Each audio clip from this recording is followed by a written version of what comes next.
It is an absolutely gorgeous Friday afternoon as we kick off the 4th of July weekend. It's the Hyundai Leadoff Man on WGN Sports. The Cubs hosting the Cincinnati Reds this weekend. It's the second of a 4-game series with the Reds winning in extras yesterday. Hi again, everyone. I'm Len Casper. Welcome to the Hyundai Leadoff Man. Beautiful day. Wind blowing across from right to left. We had seen it blowing in, but it's really heating up here as we get into the holiday weekend. Let's look in on the highlights of yesterday's Reds extra innings 3-2 win. The Reds coming into this series in first place. Cub fans hoping their team can get back on track at Wrigley. It's been a real struggle, especially in the close game. Scott Rowland with a triple. Ball almost caught by Marlon Byrd out in the ivy in left center, and the Reds took a 1-0 lead. We would not see any Cubs runs until the 8th inning. As Johnny Gomes would make it 2-0, it looked pretty dire at that point. Carlos Silva, quality start, another tough no decision for him, 7 2/3, 2 runs. But Tyler Colvin with a 2-run single as the Cubs took advantage of back-to-back walks to start that inning, and they would try to add on and get the lead. Unfortunately, we've seen this one a lot. An inning-ending double play. This time Derek Lee bouncing into the 5-4-3. We remained tied. Now into the 10th inning on a double play that could not be turned. Watch Jay Bruce go a little bit out of the baseline. Starlin Castro got the out at second, could not turn the double play. Miguel Cairo scores. And then in the 10th, another double play. The replays would indicate Tyler Colvin beat out the relay throw. But that's now how the call, not how the call went. If he had reached, Tom Borzolani was in the on-deck circle, batting for Jeff Stevens as the Cubs used their entire bench to tie the game in that 8th inning. So the Cubs have now dropped 11 straight series openers, 9-19 in the first game of the series, and that's why they sit here in 4th place, 11 games under 500. As we go to break, let's take a look at today's Hyundai dealer of the game, Poogie Hyundai in Downers Grove, Illinois. See the cars the experts are raving about at myhyundaichicago.com. The Hyundai Leadoff Man, brought to you in part by Walgreens, the pharmacy of the Chicago Cubs. And by your Chicago Hyundai dealers. See the cars the experts are raving about at myhyundaichicago.com.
As we get into the 4th of July weekend, the 4th actually on Sunday, a lot of people getting off work early here on this Friday afternoon. Let's look in on the Cubs minor league report. Michael Hoffpower trying to get back to the majors with 51 RBIs at AAA. Congrats to shortstop Darwin Barney and right-hander Thomas Diamond. They are PCL All-Stars. And at AA, a bunch of guys making the All-Star team. 3 will be All-Star starters. Well, we know about the offensive struggles. The Cubs continue to get excellent pitching for naught. And in these times, you can either work more or maybe pull back a little bit. And that's what Lou Piniella would prefer to see his players do. I think sometimes you relax your mind as opposed to keep pounding away. It's like the guy that is having trouble hitting a golf ball, and he goes to the practice range, and he pounds away, and he pounds away, and he pounds away, and by the 4th hole, he's tired, and he starts hitting the ball all over again. I think that's a good correlation. So I think that that sometimes less is better. Time now for Bob's AutoZone tip of the day. Enjoy Chicago on this great holiday weekend. The tip of the day brought to you by AutoZone. For the auto parts, accessories, and advice you need, get in the zone. AutoZone. Starting pitchers coming up.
To you in part by Walgreens, the pharmacy of the Chicago Cubs. And by your Chicago Hyundai dealers. See the cars the experts are raving about at myhyundaichicago.com. Good veteran pitching matchup today. You see Ryan Dempster and Bronson Arroyo with the Stars and Stripes caps on here on Independence Day weekend. For Dempster, he gets the Canada Day start, their version of Independence Day. And now he's in sole possession of second on the all-time games started list among Canadian-born pitchers. Bronson Arroyo facing the Cubs for the first time this year. Dempster versus Arroyo, the Cubs hosting the Reds on WGN.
WGN Sports.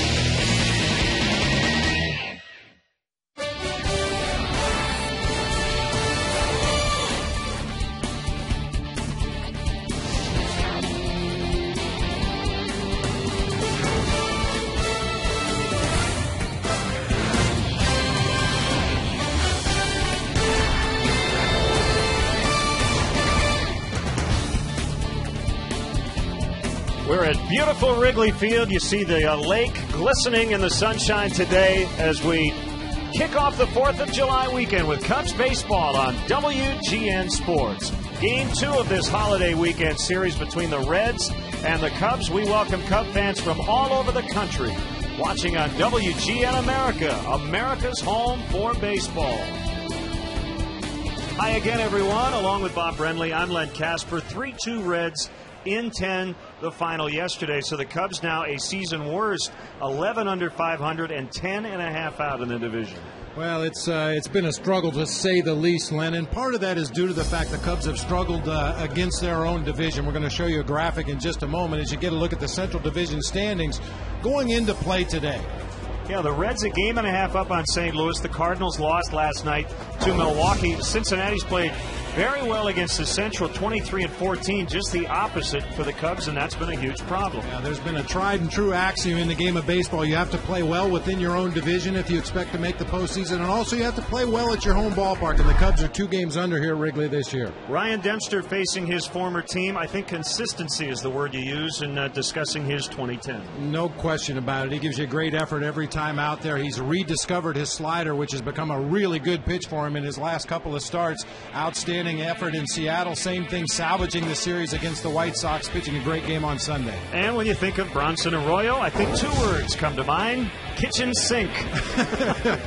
He will invent pitches on the mound as he feels necessary. Throws a lot of breaking pitches. We're told, however, he's relying more on his two-seam sinking fastball and his changeup this year. So Dempster and Arroyo on the mound. Let's send it down to the field for our national anthem. Oh, say, can you see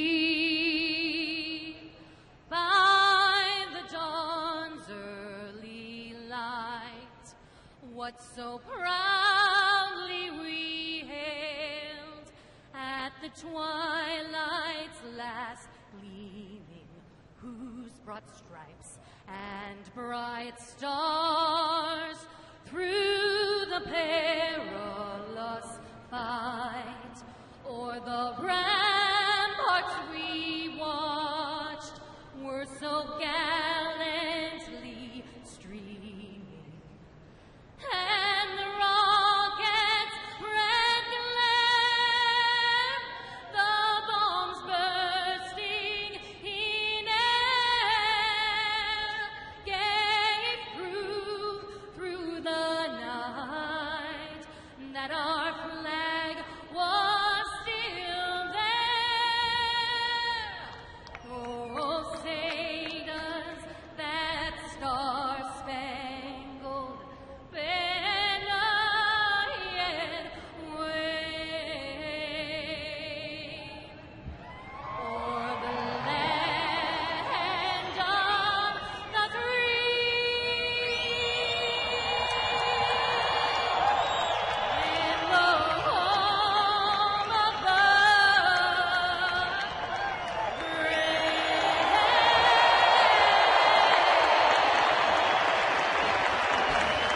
So we're set for the Cubs hosting the first place Reds. We'll have the lineups and all the action coming up next.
By Pepsi. Every Pepsi refreshes the world. Submit your idea at refresheverything.com.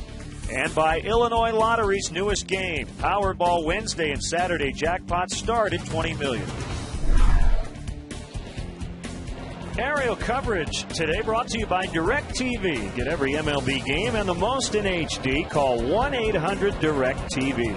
Oh, gorgeous shots on a picture-perfect day here in the best city in the world.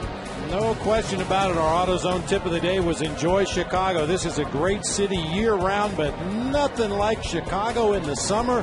Holiday weekend, the Cubs are in town. This is where you want to be. And all-day games in this series. Another tough one-run loss for the Cubs yesterday, 3-2 in 10 innings to drop to 11-19 in one-run games.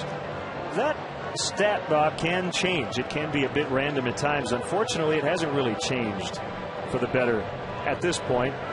We still haven't hit the halfway mark of the season. Tomorrow will be game 81.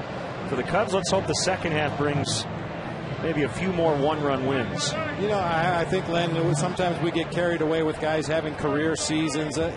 I think with the Cubs, we just need guys to return somewhere near their career levels. We don't need guys to try to hit 400 in the second half of the season, try to hit 25 home runs in the second half of the season. Just do somewhere near what you've done throughout your careers, and that combined effort by everybody on the roster getting near their career numbers, I think will be good enough to push the Cubs in the right direction.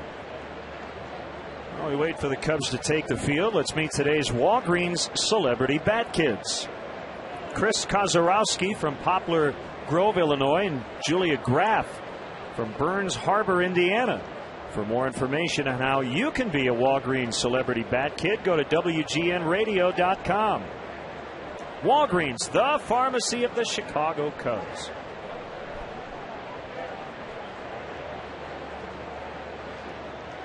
Set the umpires for you today. Mark Carlson, Joliet, Illinois native, will call the balls and strikes. Larry Vanover, Angel Campos, and the crew chief Jeff Kellogg around the bases.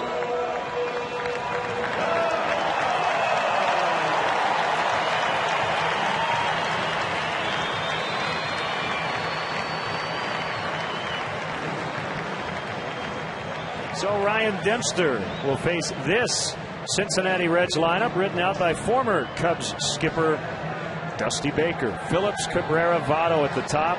Rolen with 300 career homers. Johnny Gomes in left, along with Jay Bruce in right. Ramon Hernandez back in their lineup. He did not play yesterday. Good numbers for him against Dempster. Stubbs is in center, and Arroyo has a homer this year. He's hitting .219.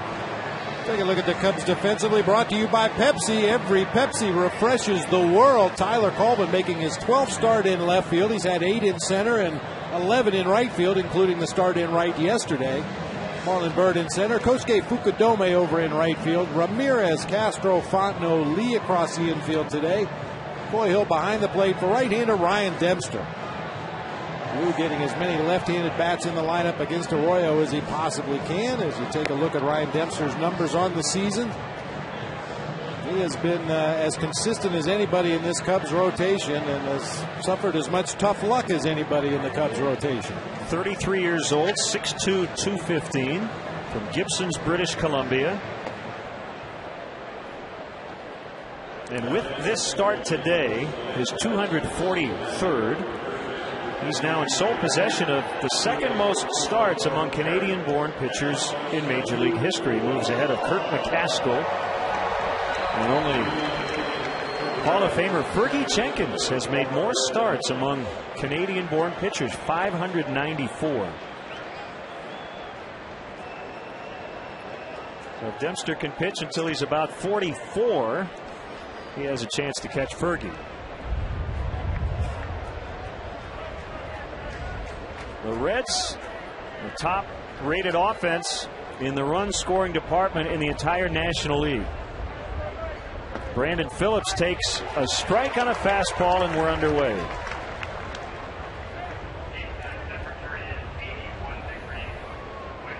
Phillips yesterday went hitless In 5 at-bats, he did walk, snapped a 9-game hitting streak, and he's behind 0-2.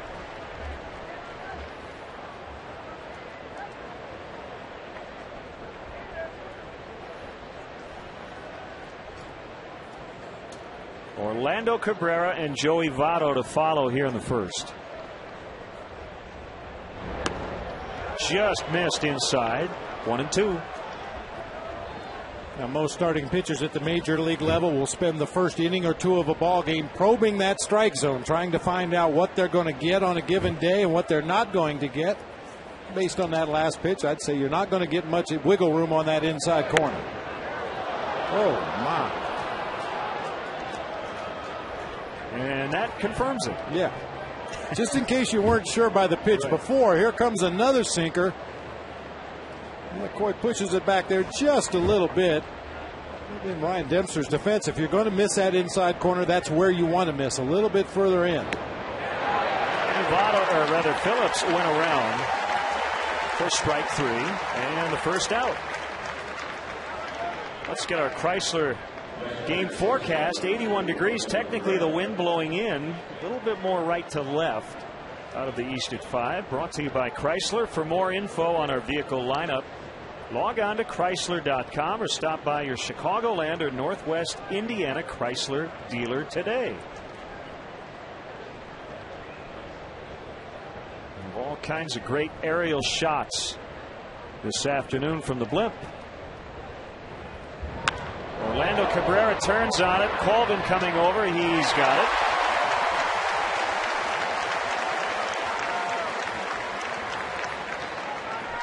Well, that was nice of you to spring for that blimp for the holiday weekend, Len. Quite a gesture. My pleasure. Cabrera turns on a hanging slider. Fortunately, the ball hung up long enough for Tyler Colvin to range over from his left field position and make it a fairly easy play. I won't need it again until Monday, so we're good. Joey Votto on May 9th in Cincinnati hit the big 3-run homer off Ryan Dempster in the 7th inning. Turned a 3-2 Cubs lead into a 5-3 Cubs loss.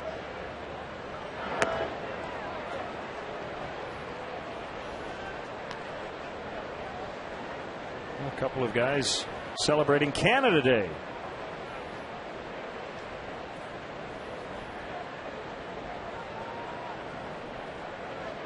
I guess technically it was yesterday, but we'll give it to him. Big Independence Day weekend.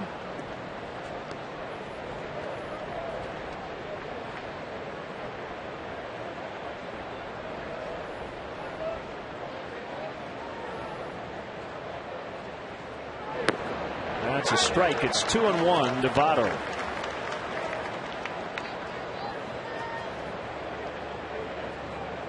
Tied for second in the NL in home runs, second in on-base percentage.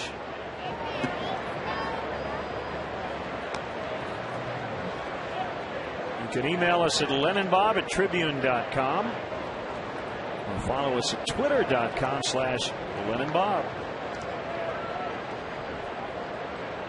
Votto also second in the league in slugging behind his teammate who's coming up, Scott Rowland.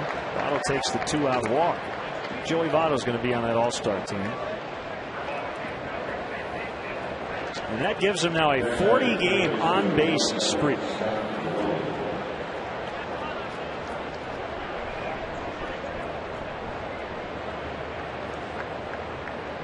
That first base position in the National League historically has been a tough one to crack for the All-Star game, but Votto putting up the kind of numbers that it's going to make him very, very tough to ignore.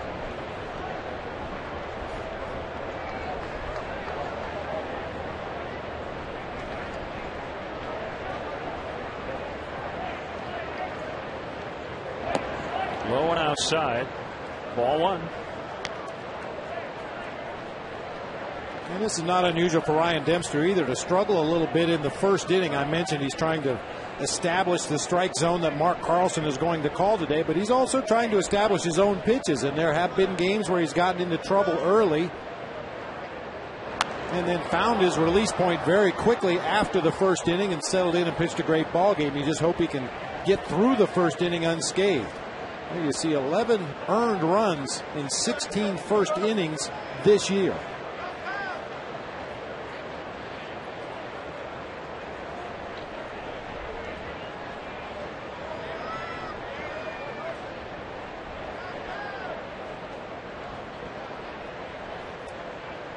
kick, the 1-1. That missed. 2 balls and a strike. Rolen put the Reds on top on the first inning RBI triple yesterday.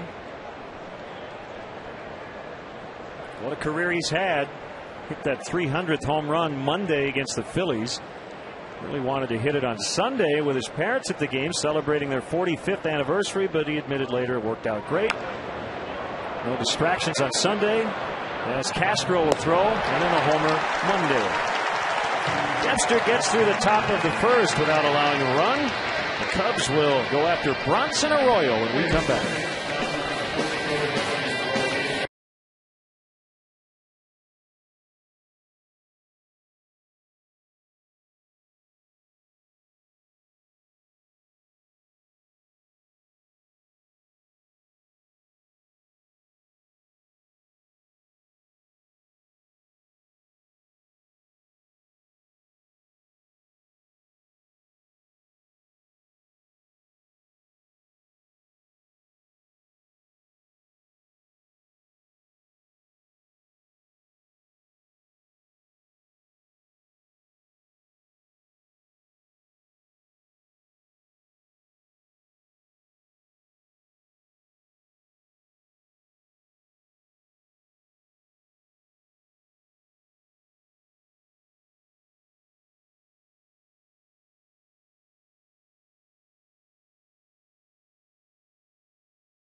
Off, he's in left. Fontenot in there for Terrio again. Ryan has not started in this series. Lee Ramirez, Bird in the middle. Kosuke is hitting 6th in right. And then bottom of the order, Castro's been in a good stretch at the plate. And the battery of Hill and Dempster. Quick look at the Reds defense. Gomes, Stubbs, and Bruce across the outfield. Rolen and Cabrera on the left side of the infield. Phillips and Votto on the right side. Ramon Hernandez doing the catching today for the veteran right-hander Bronson Arroyo. One of the more unique deliveries in all of baseball, that very long, stiff leg that he raises high in the air. Votto will beat Colvin to first. So 2 pitches, 1 out. As Len mentioned earlier, kitchen sink is a real good way to describe Bronson Arroyo's repertoire. He throws a 2-seam sinking fastball. He'll cut his fastball, a curve, a slider, a changeup, and throws more off-speed pitches probably than any starter in Major League Baseball. Now, we have been told by people close to the Reds that he's throwing more sinkers and changeups this year than breaking pitches, but I'm going to have to see that to believe it. That's what sources close to the situation tell you. Yeah, anonymous sources. 17th start for Arroyo, just the way the schedule worked out early. 2 series in Cincinnati. He did not pitch against the Cubs.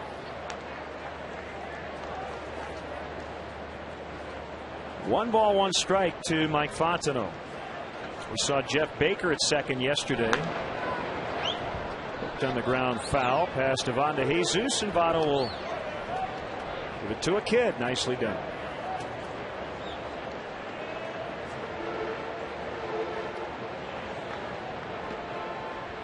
A lot of fans following us on Twitter. Happy 21st birthday to John Shadle at the park today. And Piano Trends writes, Cubs bats are like firecrackers. You never know when they might go off. The 4th of July weekend would be a good time for that to happen. Yes, it would. Swing and a miss for strike 3. Yesterday was Travis Wood handcuffing the offense for 7+. The day before was Brad Lincoln, who got his first major league win. Wood was in his debut and got the no decision. But you start to almost feel like you're better off against a guy you know. And the Cubs are very familiar with Bronson Arroyo. Well, I had to take my shoes off to do this, Len, but I think this is his 20th career appearance against the Cubs. Some of those have been in relief, most as a starter, so they should be very familiar with the Reds' right-hander. You can put your shoes back on anytime. You're the one who doesn't like bare feet. That's right. 1-2 to D. Lee.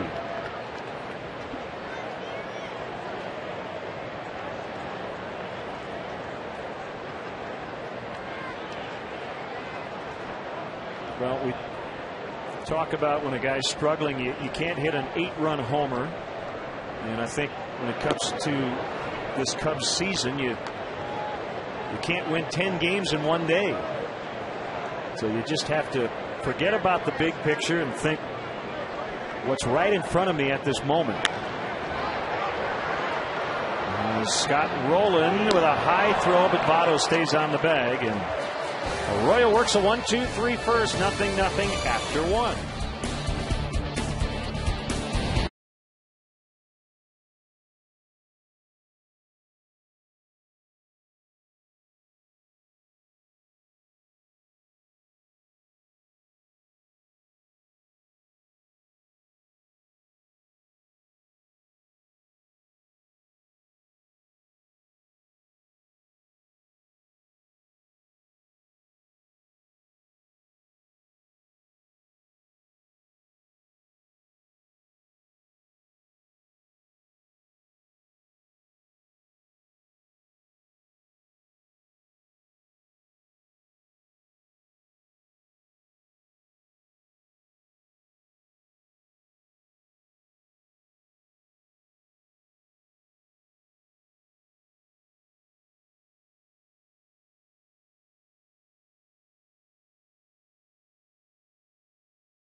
Join us for the Summer Blast this coming Sunday, July 4th, 8:30 p.m.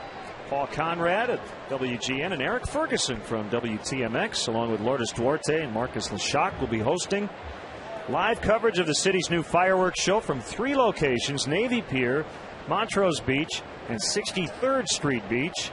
Highlights of the best of Taste of Chicago, and a look at upcoming festivals and events in Chicago. Great night of fun on WGN. First year the city has moved the fireworks to the 4th and spread them to 3 different locations. That's Montrose Harbor. Which one of those was yours, Bob? All of them. The whole harbor is yours. I rent the boats out for the summer. It's one of my side businesses. 1-1 on Johnny Gomes. Boy, today would be the day to have a boat to take out on the lake. Absolutely perfect conditions. Mark Berry. And they flip that one into the stands. Or a blimp. Either a boat or a blimp. Now, I've actually driven a blimp. I think I've told the story in the past. Yeah. Back when I was doing network games, we had a blimp for one of our Saturday games, and I was extended the offer to go up in the blimp. I actually got to drive it for a little while around Southern California. Pretty cool. I'd like to have one.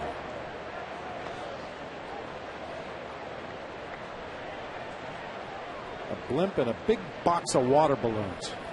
You think when you're done for the day, you could just put it in a little box and put it in the garage? Yeah, let the air out of it, put it in your backpack, and shut her down. 3-2 on Johnny Gomes. A great quote in the Cincinnati Enquirer recently. Quote, I play the game like if you were to grab a guy out of the stands and say, take some hacks. And apparently that helmet still doesn't fit quite right. I think he really does that just to stretch the skin on his forehead to make sure he can get a real good look at that opposing pitcher. We've seen him do that in past games. The last thing he does before he takes his toe hold in that batter's box is jerk the bill of that helmet up and down several times. And you have to say it's working for him this year. So they have the leadoff man on.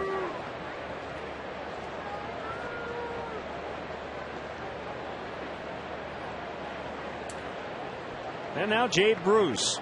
Play of the game yesterday was a hard slide pretty wide of the second base bag in the 10th. It forced Starlin Castro to drop the ball, and Cubs had no shot at a double play. Reds got the game-winning run on that play.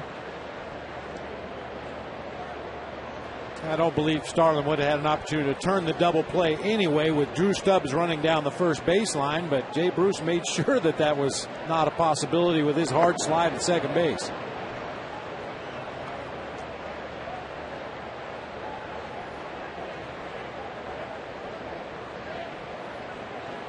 That's another one of those little things we talk about, Lynn. It kind of gets lost in the shuffle sometimes, but you break up the double play, a run scores. Jay Bruce goes well out of the baseline, forcing Castro to hurry his throw and couldn't find the handle on it. It's one of those little things that ends up winning teams ball games. 2-1 on Bruce.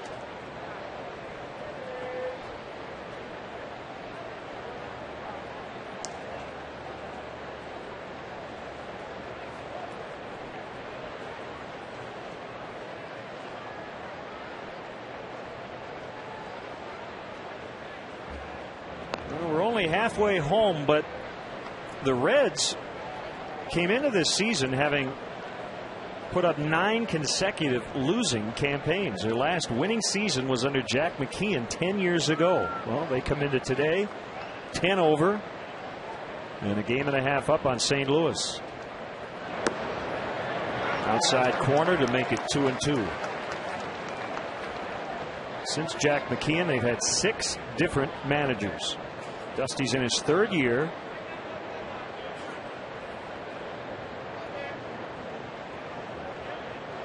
A young, athletic, and a powerful team offensively. The pitching's been good enough.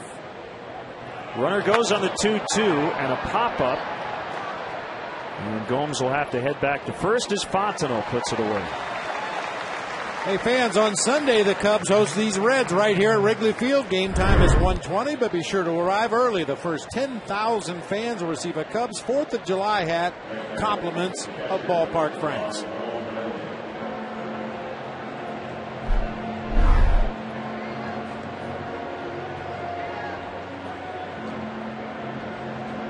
Here's a catcher, Ramon Hernandez. We saw Corky Miller in there yesterday. Hernandez 6 for 9 with a homer against Ryan Dempster. I think Dusty probably looked at the matchups in this series and picked yesterday to give Hernandez off, knowing he would be in there today.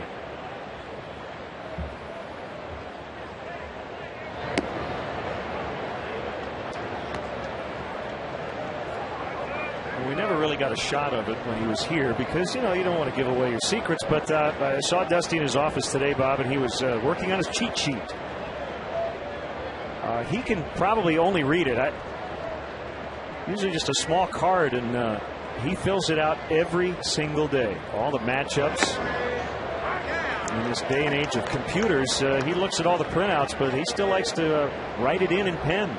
All the different color coding and everything. Well, as you know, Len, there's so much information available. The idea is to condense it down into what you really need on a given day. And I think every manager I've ever been around has some kind of a coded system, whether it's different colored pens or highlighting different things or little notations that you make on that card just to give yourself a quick refresher on that bench when a situation arises in the game. You don't have to search for it in a notebook. You've got it right there on your lineup card.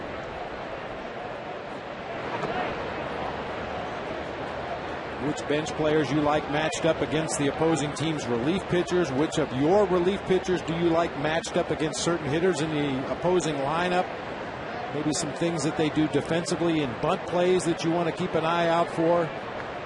Guys that will do some unusual things on the bases, delayed steal or double steals. Anything that pops out at you from all the information available that may help you win a ball game. Way inside on Hernandez, it's 3-1. Dempster's already walked 2. He's not given up a hit.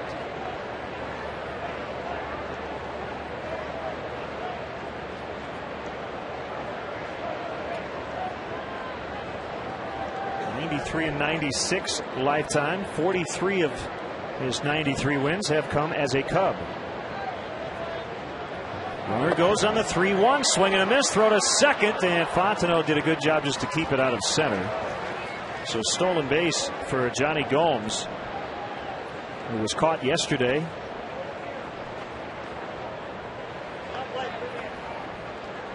That's another thing this Reds team will do, 4th in the National League in stolen bases. They'll be very aggressive. I think that was a hit and run where Hernandez just came up empty, but Gomes safe at second base anyway as Coy Hill's throw one hopped into second.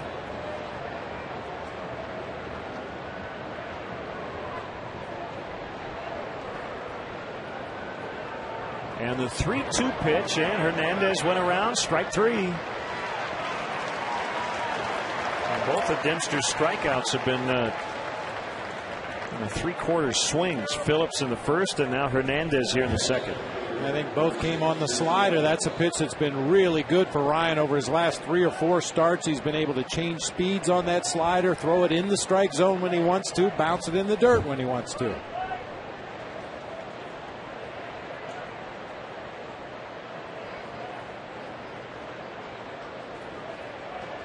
Here is Drew Stubbs, who had the game-winning RBI and the fielder's choice in the 10th. In game 1, swung on and missed. And with a base open and Arroyo on deck, I would imagine Stubbs is going to get a steady diet of off-speed pitches. He proved to the Cubs in Cincinnati that he can hit a fastball. He has struggled against the breaking pitches and the off-speed split fingers.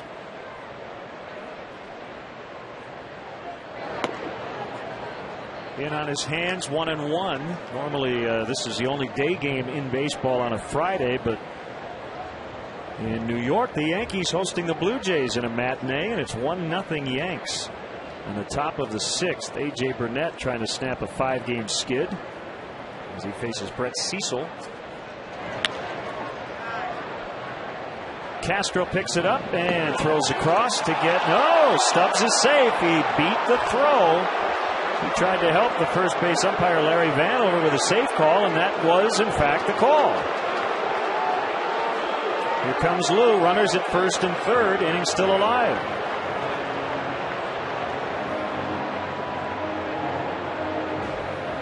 Well, to their credit, this Reds team, they run everything out, even the most routine ground ball to shortstop. And look at Drew Stubbs hit the front of the base with his toe. I mean, that gets you to the bag as quickly as you possibly can. A lot of runners will hit the middle or the back part of the base, but he got that toe down on the front edge of first base and was leaning forward as he got there and might have gotten a call right there from Larry Vanover at first base. We've seen, I think now 3 calls at first base in this series that should have gone the other way. It was really close. I thought they had him. Doesn't matter. And the only good news for the Cubs is the pitcher is coming up. Although Arroyo's had a pretty decent year at the plate. Yeah, batting .219, as you mentioned earlier. He does have a home run on the season. Has driven in 6. However, in his 32 at-bats, he struck out 14 times. Has not drawn a walk this year. You should be able to retire him if you execute your pitches. 5 career homers for Arroyo. Low, ball 1.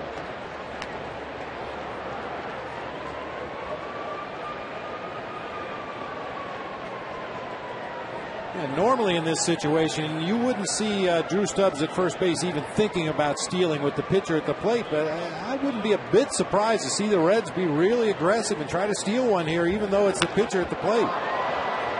Marlon Byrd will camp under it, and that's the inning. We'll see Marlon hitting second in the bottom of the second. 0-0.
is sponsored in part by the Illinois Lottery Mega Millions. Tonight's Mega Millions jackpot is $25 million.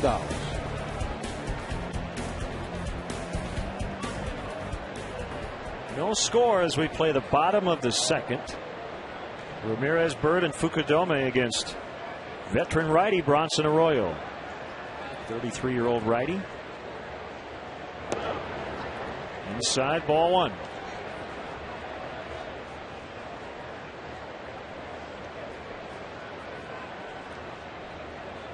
Ramirez normally hammers Reds pitching. That has not been the case in this very strange 2010 season. 4 for 27 against the Reds. No homers, 1 RBI. He is a career .327 hitter versus Cincinnati.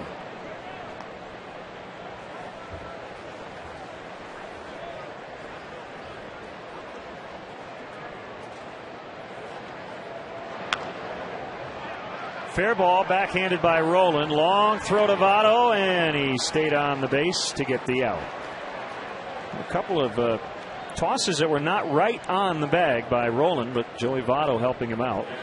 We talk a lot about Joey Votto's offense, but he's made some nice plays over there at first base, adjusting on errant throws. This one takes Scott Rolen all the way into foul territory. The throw pulls Votto to the outfield side, but he shifts his feet, keeps his left foot on the bag, and turns it into a 5-3 putout. He's telling Scott Rolen, put it right here, please.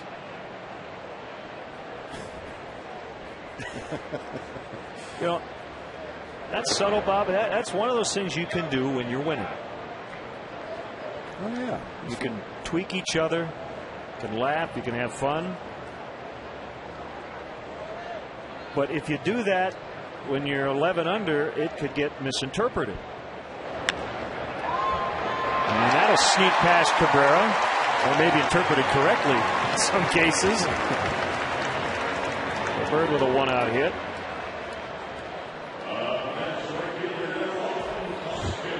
The ball was stung toward that hole between third and short. Cabrera with a couple steps and a half-hearted dive tried to make the backhand of the play, but it got through into left field for a clean base hit. Don't believe Cabrera would have had a chance to get Marlon Byrd. Once he left his feet, I don't think he has enough arm to go into that hole, leave his feet, and get back up and throw out Marlon Byrd at first base. Now a former everyday player trying to get back to that point. Kosuke Fukudome getting the start in right and hitting 6th. Fukudome still looking for his first career hit against Bronson Arroyo. 0 for 12 going into play today.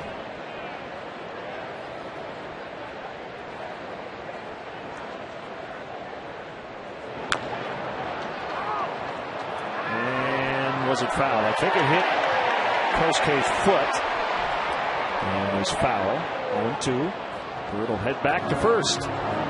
Cub fans, make sure you check out our WGN Baseball blog on WGNTV.com. I have some comments on the magic of Wrigley Field. You can check out Chicago baseball stories for great memories of July of '67, as Ron Santo and the Cubs went into first place. Game notes from Stats, much more. Once again, go to WGNTV.com. We'll talk with Randy Hundley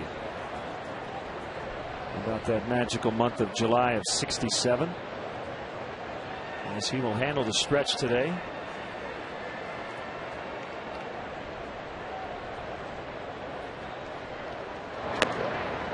Too high, 1-2.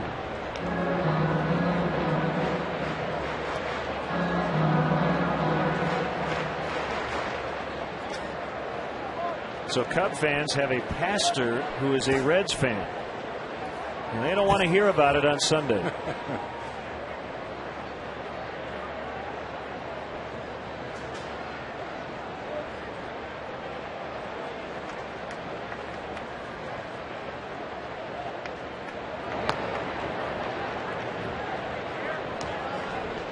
Two and two.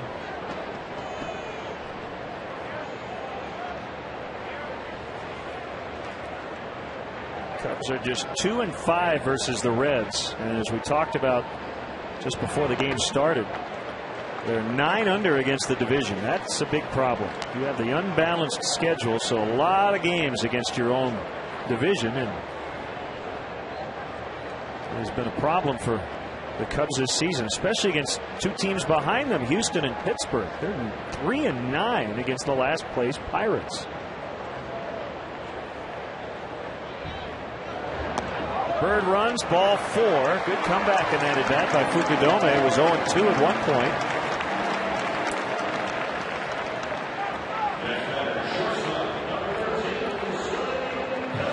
Always an easy thing to do, Len, but if you can be patient against Bronson Arroyo, he'll walk his share of batters. He's one of those pitchers that is really adept at giving the illusion of strikes. There's a lot of off-speed pitches around the edge of the strike zone that look like they're going to be a good pitch when they leave his hand, but by the time they get into the hitting zone, they're off the corners. I'm guessing he learned to pitch that way with Boston. All those games against the Yankees in the American League East.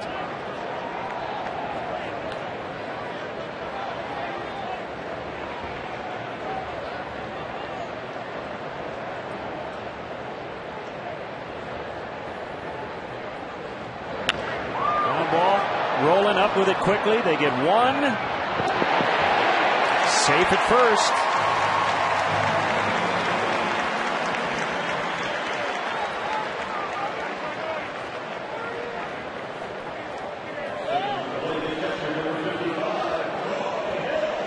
Awkwardly developing double play there. Scott Rowland going to his left. Looked like he possibly could have tagged Marlon Byrd there on the way by. Byrd tried to stop, but Rowland tries to complete the 5-4-3 around the horn double play, and Castro legging it hard down that first baseline is able to beat the relay throw.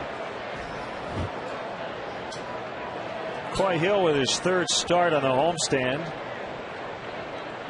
Batting with runners on the corners and 2 outs inside.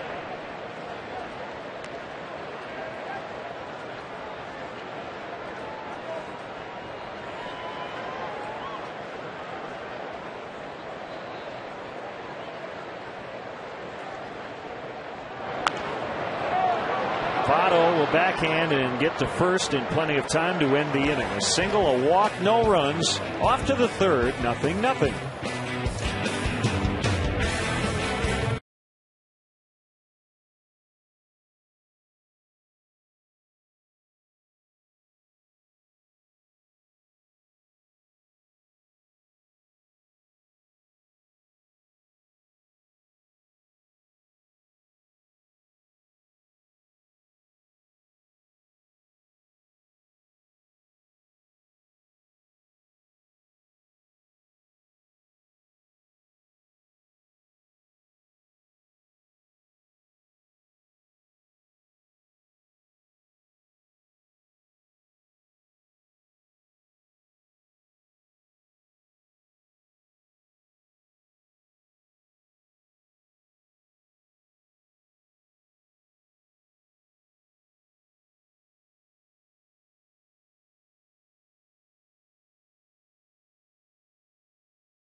Medina Lake with Here I Stand. Budweiser, it's what we do. I see you rented out your pool today.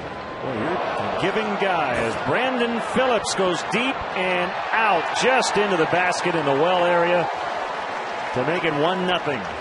Leadoff homer for Phillips, his 10th of the year. It's also his 100th hit of the season.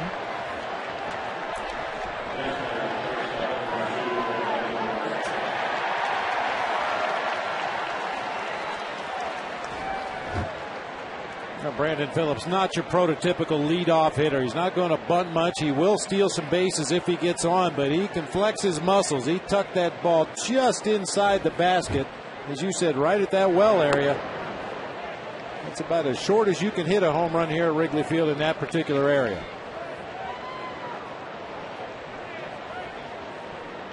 He's a very dynamic offensive player. Can hit for power, average, runs well.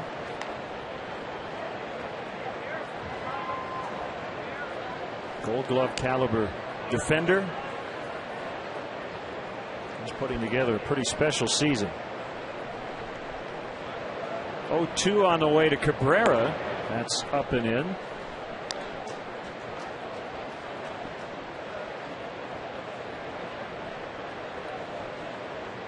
That home run, the 16th allowed by Ryan Dempster. Swing and the miss.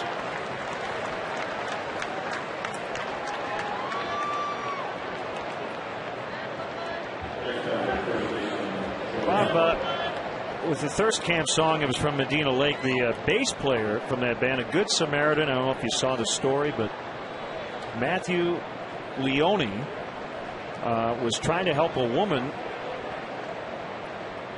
who was in some trouble recently, and he ended up getting beaten up, and we hope he's feeling a lot better. And Matthew, if you're watching, hang in there.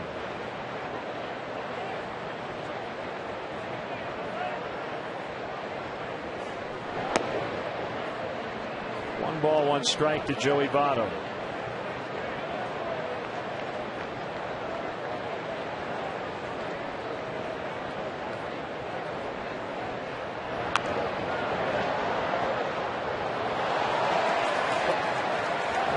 Play. I made a barehanded catch with his left hand while holding, I assume, his son in his right arm. Then give it to me. Give it to me. You caught it. I want it. Swing and a miss, strike three. Votto retired.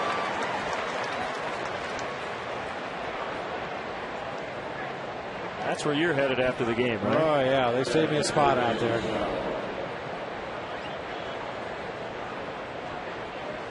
I know you like to strut around down there in your Speedo when we're not working. Just be careful. There are cameras and cell phones and Facebook pages. I don't know if I'd call it strutting. No, it's strutting. I've seen it. It's a memory that'll never go away, unfortunately. Yes, indeed. I think it's really tacky that you wear your World Series ring. Fouled back. Almost made me miss a foul ball there. I'm verklempt. That's a disgusting thought even for me.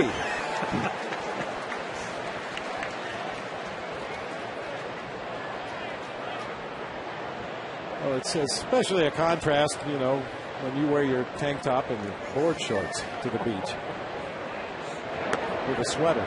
Yeah. And that SPF 9000. Now, this is a weekend to be out and about. The 1-2 to Roland. And Dempster struck out the side after Phillips hit the leadoff home run. 1-0 Reds in the third.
Well, that was actually me this morning. You notice I have my watch on. I wanted to make sure that game. Here's Ryan Dempster taking an inside corner strike from Bronson Arroyo. Brandon Phillips with a leadoff homer in the top of this inning.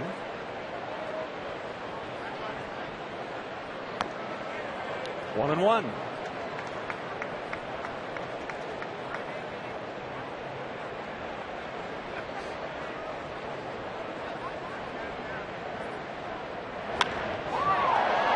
Ball to center. Stubbs moves in about 3 steps. The third annual Road to Wrigley presented by PNC Bank returns to Wrigley Field this coming Wednesday with $2 parking and tickets starting at just $5. Fans can get a major league feel for minor league prices. Don't miss the excitement with a famous chicken and fun prizes throughout the game. Order your tickets today at Cubs.com. Tyler Colvin in the leadoff spot, grounded out in the first. Tied the game yesterday with a 2-run single in the 8th. Were the only runs the Cubs would get.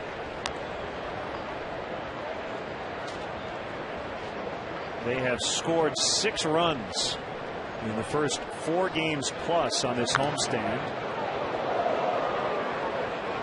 Bob, I don't know if you heard Lou's pregame remarks, but you can go one of 2 ways when it's going the way it has gone for the Cubs offense. You can work harder, or you can maybe take a deep breath and pull back a little bit and relax. And that's what Lou would prefer. There's no question Rudy Jaramillo is one of the hardest working hitting coaches in all of baseball, and this team works. But you get to the point where you hit too much. Especially when you're not getting the results when it counts during the ball game, as Fukudome, or rather Colvin, unable to check in the estimation of Jeff Kellogg down there at third base. You do so much physically, you start to wear down a little bit as the season grinds on, but even more so mentally. You just have too many things to think about. You're trying to correct maybe some mechanical flaws in your swing. You're trying to think too much at the plate, trying to do too much at the plate, and sometimes a mental day or 2 off. Stay out of the cage, stay out of the video room, sit in the dugout, watch the ball game, observe the opposing pitchers, observe your own teammates, and sometimes that will help slow the game down a little bit. But that being said, every team I've ever been a part of, you go through everything. You try to work harder. You try to take more BP. You look at more video. You try to step away a little bit. I mean, the Cubs' struggles are not due to a lack of effort. I will tell you that. Certainly they've had a lack of results, but they've tried just about everything you can possibly imagine to snap out of this season-long slump. The 0-2 to Fontenot. Now 1-2. We've seen a little bit of that kitchen sink this inning from Bronson Arroyo, who dropped down and struck out Colvin.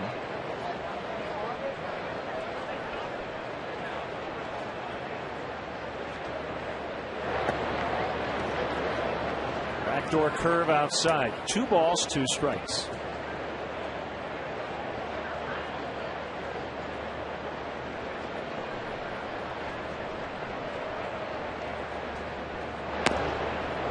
Missed again. It's full. 3-2.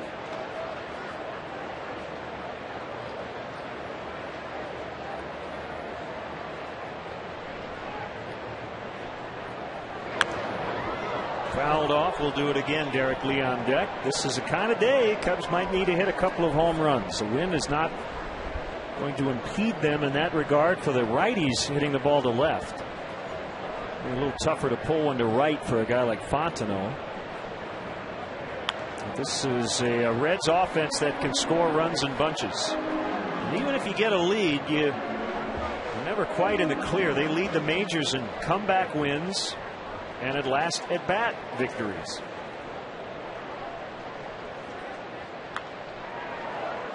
Votto did not catch it in the air, but he'll get the out at first. And the Cubs go down quietly in the third. 1-0 Reds after 3.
Just 3 hits combined through 3, but one of them left the yard. That was Brandon Phillips for the leadoff homer in the 3rd. Now we're in the 4th, and it's Johnny Gomes adjusting that helmet as he takes an outside corner strike.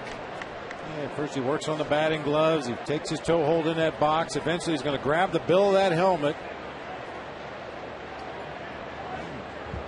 Cock it up high enough on his head so he feels like his eyes are wide open seeing that opposing pitcher. I've told the story in the past about Hall of Famer Rod Carew. During his playing days used to chew tobacco. Now we don't endorse chewing tobacco for any youngsters out there, but he felt like a big wad of chew in his right cheek as a left-handed hitter pulled his right eye open a little bit more, and he could see those pitches and pick up the rotation on the ball a little bit quicker. But a big gumball. Served the same purpose.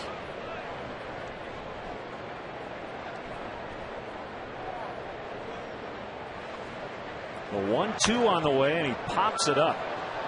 Way up in the air. Sun a bit of an issue. Castro able to find it.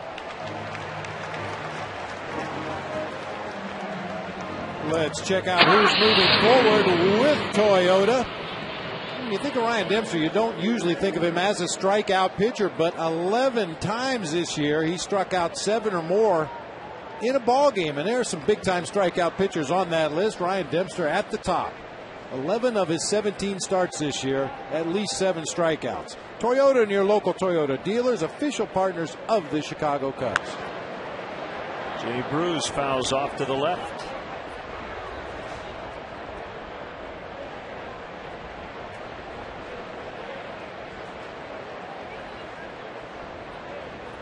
Jay Bruce from Beaumont, Texas, first rounder in 05. And over 30 scouts go to all of his high school games as a senior at Westbrook High.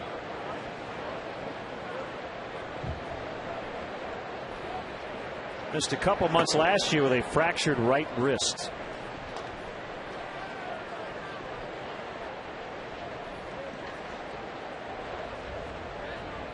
How about his start, Bob? In 08, he began his major league career 11 for 19. That's pretty good.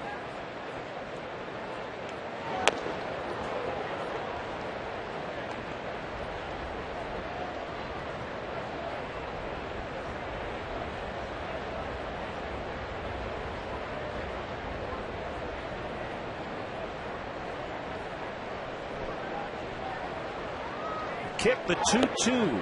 Swing and a miss. It's number 6 already for Dempster. They've all been swinging. Wow, we got the hot air balloon and the blimp eyeing one another.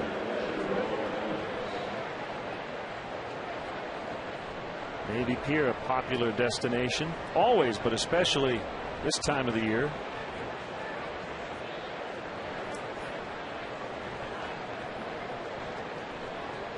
That's just a postcard right there. Just beautiful. And a great skyline of the Hancock building. Foul strike on Ramon Hernandez. He struck out in the 2nd. I mentioned it yesterday. The Reds have struck out more than the Cubs have, but that again can be overrated. They hit for a lot of power. And we've seen a lot of the Cubs' contact, especially lately, has not been good contact.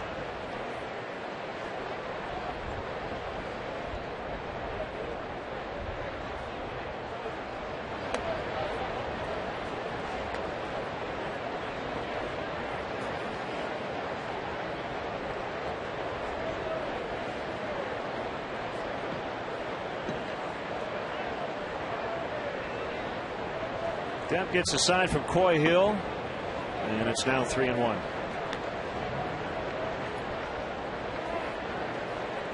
After this weekend, the Cubs will hit the road out west.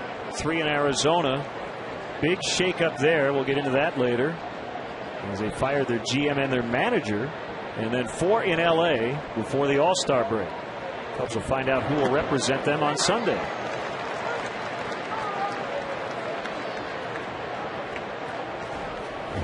Good Breaking ball by Ryan Dempster. I mentioned this is a pitch that he's been able to throw for strikes when he wants to, and started at the bottom of the strike zone and break it down into the dirt when he wants to.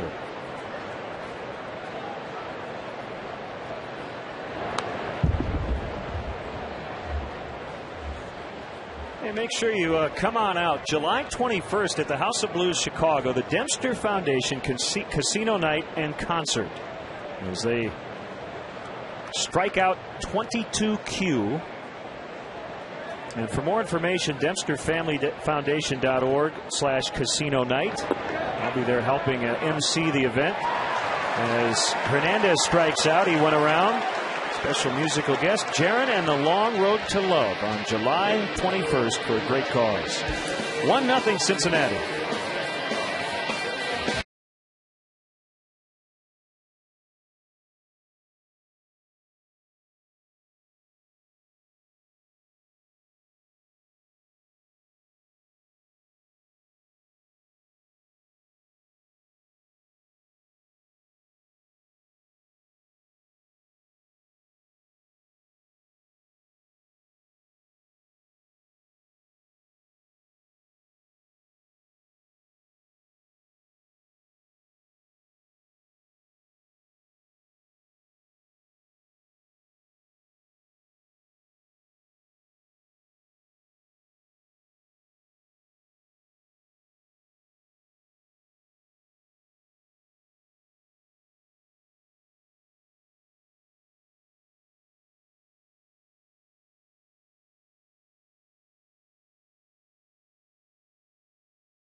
For more details, go to WrigleyvilleRooftops.com or call 773-248-ROOF.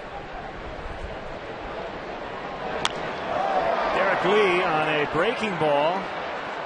Didn't hit it as well as Stubbs thought initially. Ended up coming in to make the catch for the out. It looked like Daly cued that off the end of the bat just a little bit. And just for your information, the flags have turned around a little bit. Appears to be blowing out to left center pretty hard right now. When the game began, it was kind of blowing from the right field corner across the field toward the left field corner, but really should help the right-handed pull hitters at this point.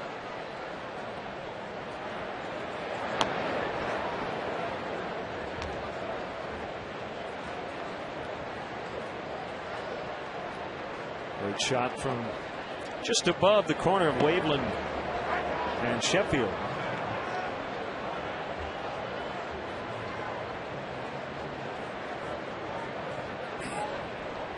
The 1-1 to Aramis. Swing and a miss. I just don't get it. And I talked to so many people who've watched Aramis for pretty much his entire Cubs career. This is not the same guy. And the weird thing about it, Bob, last year he dislocated his left shoulder. Okay, he comes back and he was the old Aramis. So you can't sit here and go, well, maybe there's a residual effect of that. He's got the thumb. He's not made any excuses in that regard as he grounds out and is 0 for 2. Hey, Cub fans, if you want to manage a game along with Lou Piniella, log on to WGNTV.com right now and click on the WGN Sports Game Zone banner to connect to all the up-to-the-minute stats and information while you're watching at home. Game Zone is sponsored by The Great Escape, pools, patio, and play sets, hot tubs, and more. The only other comparison I can make in this, maybe in the last decade, of a guy who just has fallen off the cliff offensively would be Andrew Jones. Had that one awful year with the Dodgers. As Hernandez has room, Bird fouls out, and Bronson Arroyo's been in command, leading 1-0.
Now time for the fifth inning, brought to you by Subway. Hey, Chicagoland viewers, how'd you like to win $5 footlongs from Subway? Just be the 500th texter to text Subway to 97999. Go to WGNTV.com for complete information and rules.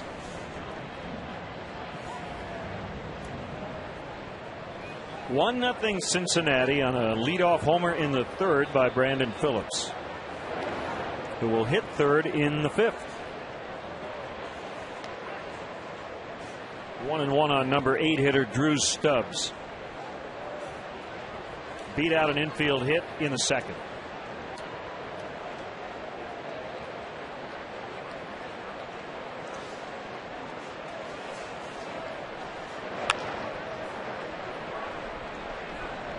This time Castro gets Stubbs by half a step.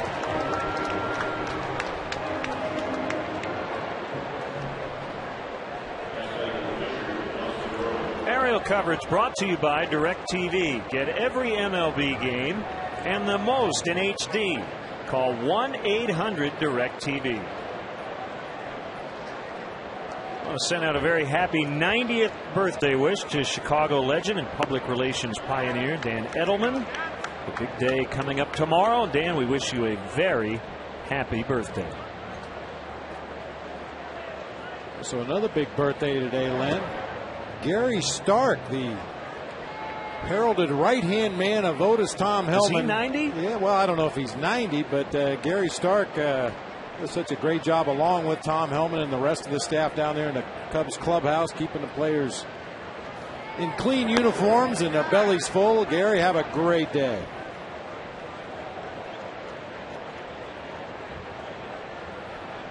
Big hello goes out to Hank Smith, watching in Cleveland, Tennessee on WGN America. 2-2 to Arroyo.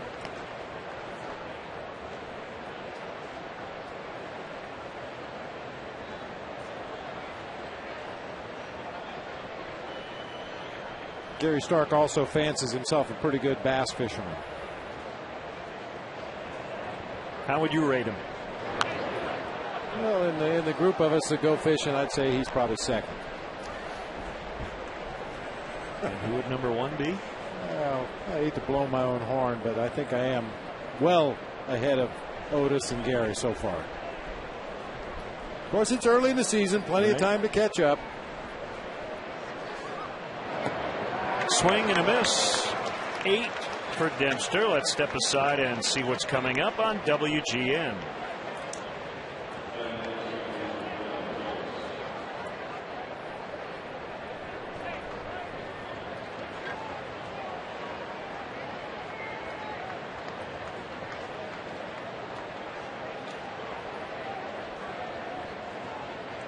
One nothing Reds, 2 down. We're in the top of the 5th. Fans getting some sun as they look over Clark and Addison right behind home plate.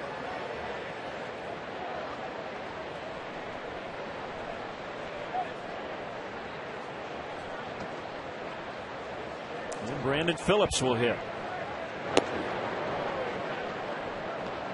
He took Dempster deep in his last at bat. That's it for the run scoring to this point.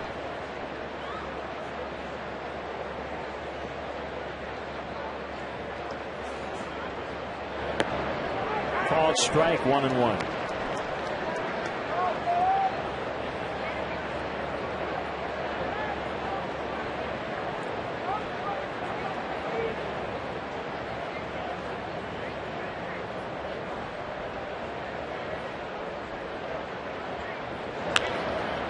Bouncer to Ramirez. Lots of time.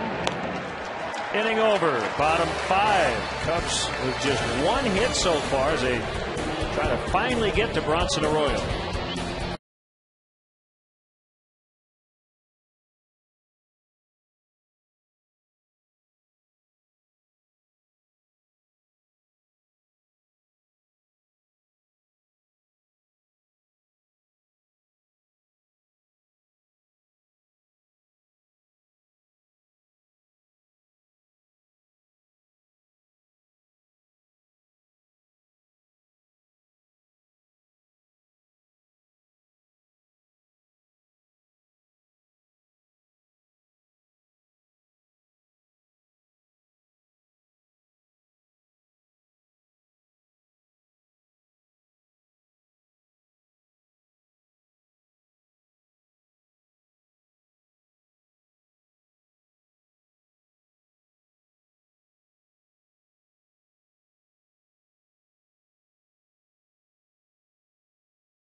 The start of that Leo era that led to 1969. July 2nd, 1967, the Cubs beat the Reds to jump into first place for the first time in a couple of decades. Actually, we're ahead of St. Louis before the Cardinals won the nightcap of a doubleheader. Over 40,000 packed into Wrigley Field, and nobody wanted to leave. Shots of fans running on the field as Fergie Jenkins with a 3-hitter to beat the Reds. Randy Hundley was in the lineup, and we'll talk to him about that a little later. Find out more of what's possible at att.com. AT&T, rethink possible. Well, if it happened during Randy Hundley's time with the Cubs, there's a really, really good chance he was in the lineup. Fergie got his 11th win. First year as a starter with the Cubs. 67, 38 starts.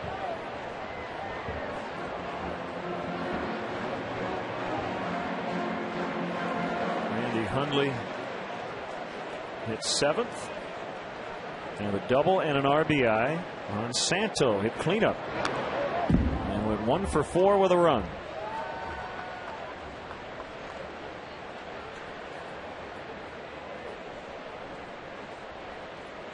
Making a point on WGN radio at the moment.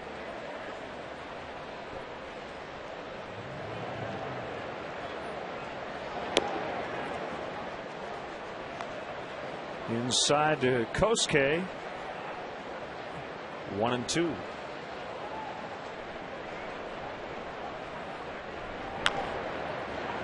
Arroyo, nice athletic play to leap off the mound, and he gets Fukudome 1-3. I guess Ronnie in uniform came up to talk to Jack Brickhouse after the game. Got mobbed on his way up. Like every day now. That's right.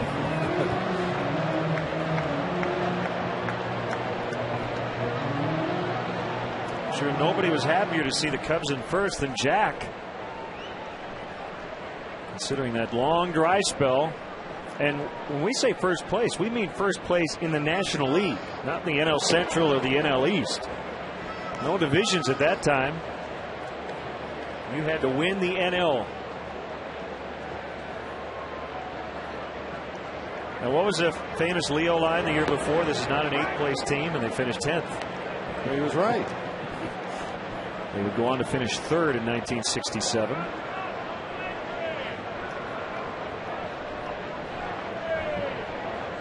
'87 and '74. Good swing by Castro, trying to extend a hitting streak that is currently at 6.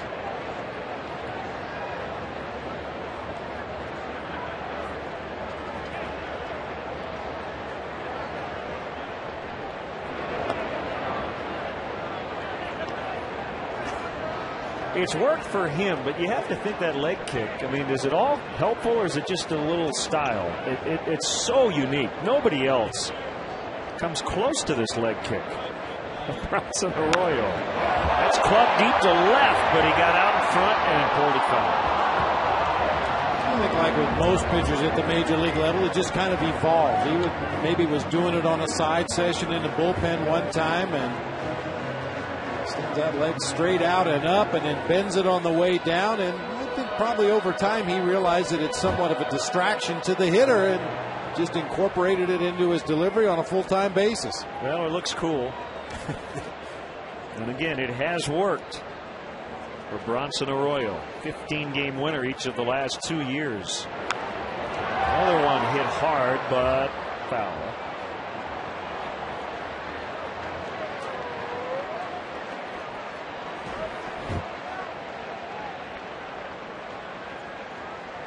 Again, I think he'd be a great punter. A left-footed punter.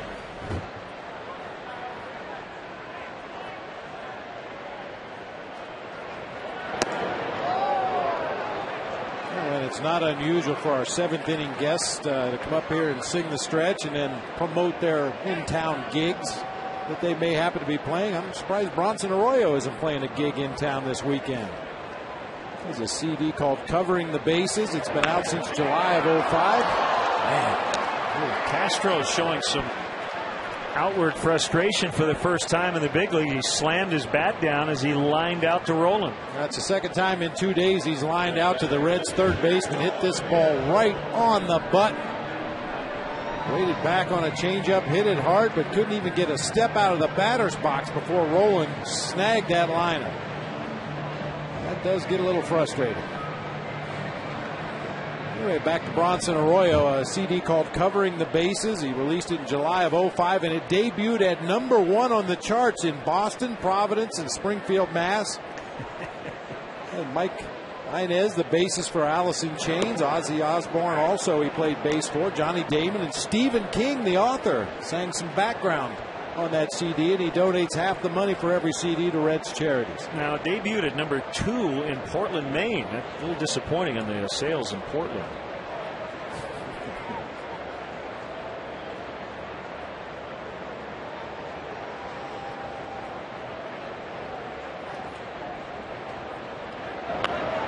Hill, it's a number foul. And pitch a ball game here at Wrigley and then go across the street to the Cubby Bear or one of the other clubs here in the Wrigleyville area and tune up the guitar and get after it.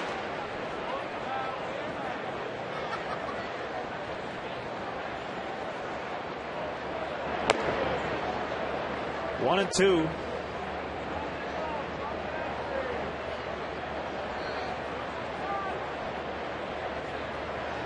It's like a rock critic right there on the right.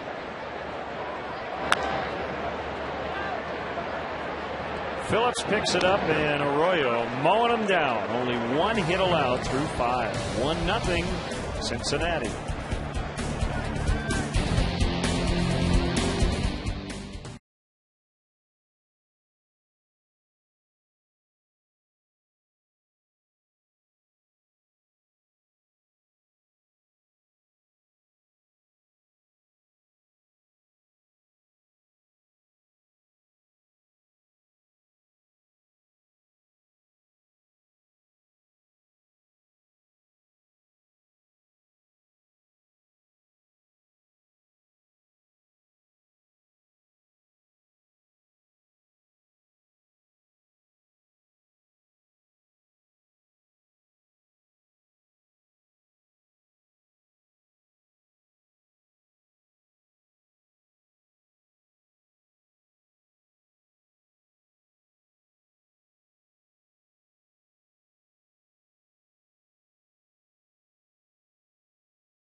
GN is brought to you by Bud Light Lime, the drinkability of Bud Light with the refreshing taste of lime.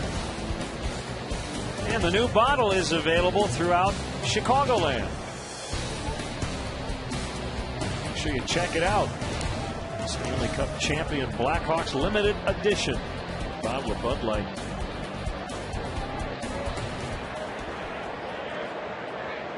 Cabrera, Votto, and Roland against Brian Dempster.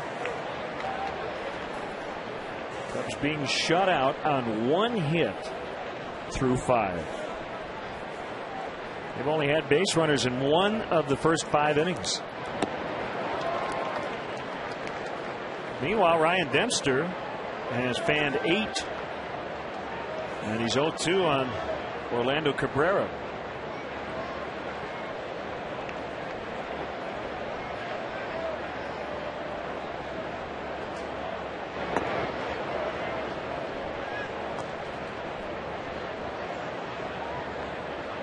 Cabrera was pretty happy the Reds won in 10 innings because he had a golden opportunity in the 9th inning against Carlos Marmol. Swung at a terrible 3-2 pitch. It was so bad it was good.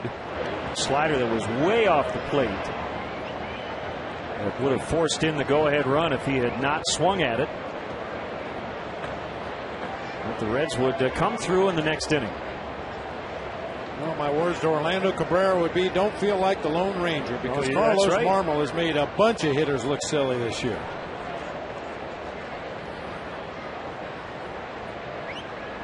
Saw Carlos today, said I'm glad he swung at it.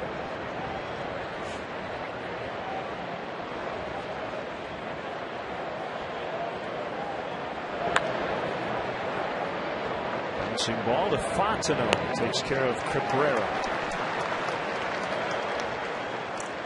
Benjamin Recchi from Chicago is today's Hit the Jackpot with Powerball contestant. If the Cubs hit a home run in the next inning, Benjamin Recchi will win 100 chances to win the Powerball jackpot. Saturday's jackpot is worth $41 million.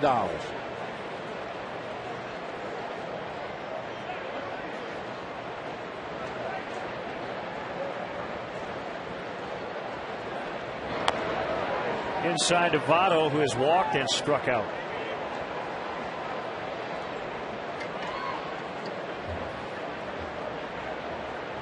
You know, if you look, Bob, at the most dangerous hitters in baseball, they have a lot of lines that look like this: walk, strikeout, home run. Alden backs up to make the catch. It's really true. The Jim Thomeys of the world, when he was at his best, Ryan Howard, Prince Fielder, Albert Pujols doesn't strike out as much as some of those other guys do. But deep counts, a lot of walks, a lot of power. Yeah, because they take a home run swing, occasionally they're going to come up empty, hence the strikeouts. And because they are home run hitters, a lot of times the pitchers aren't going to give them anything to hit in certain situations, hence the walks. And of course, you make mistakes in the zone, they're going to take them out of the ballpark. There are always exceptions, but by and large, the best hitters in baseball walk a lot.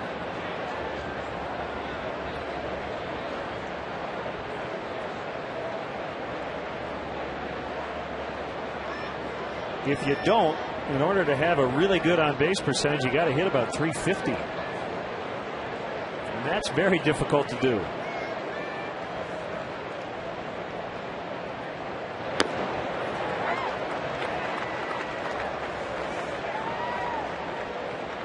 Albert Pujols hitting .309, and he has 55 walks, giving him a .419 on base. That leads the league. Joey Votto among the leaders in walks. And look at the guys leading in walks: Josh Willingham, Prince Fielder, Chipper Jones, Troy Glaus, Kevin Johnson. They're all really good hitters. Roland grounds out. Dempster trying to keep his team in it. He has done that through 6. 1-0 Reds.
July 4th at 8:30. Paul Conrad, Eric Ferguson, Lourdes Duarte, Marcus Leshak will have all the coverage. The city's new fireworks show from 3 different locations.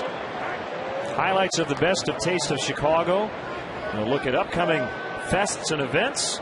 Great night of fun on WGN, 8:30 this Sunday. Navy Pier, one of the sites of the July 4th fireworks. Curveball at 70 to make it 1-2 on Ryan Dempster. Dempster has retired 12 straight since the Phillips home run. Arroyo's trying to make it 12 in a row.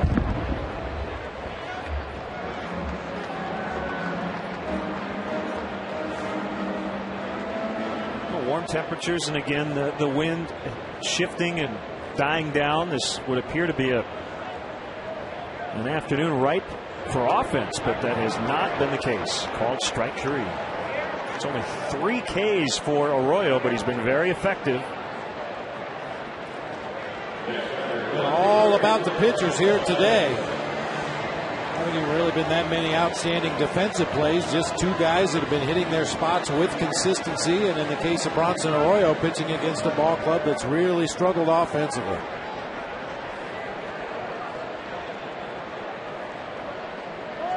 And just to kind of cap the discussion about pulling back, working more, whatever, however you want to put it, I think we would both agree, and you've been down on the field doing this.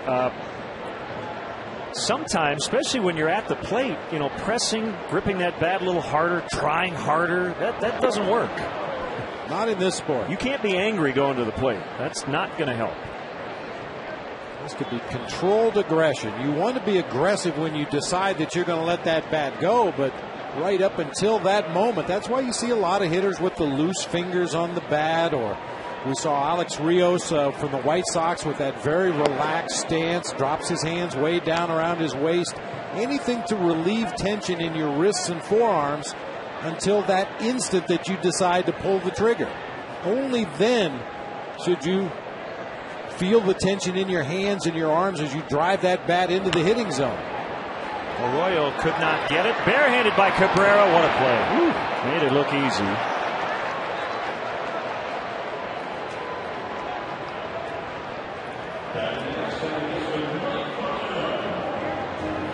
Cabrera playing one of those positions where even if you're 0 for 3 at the plate, as Cabrera is on the day, he can do something to help his team win a game. He can't do it much better than that. A big hop, bare hand on to Votto for the out. 2 Gold Gloves for Cabrera. Brandon Phillips won one in 08. Scott Rowland has 7. And as you mentioned, Joey Votto does a nice job with a glove over at first.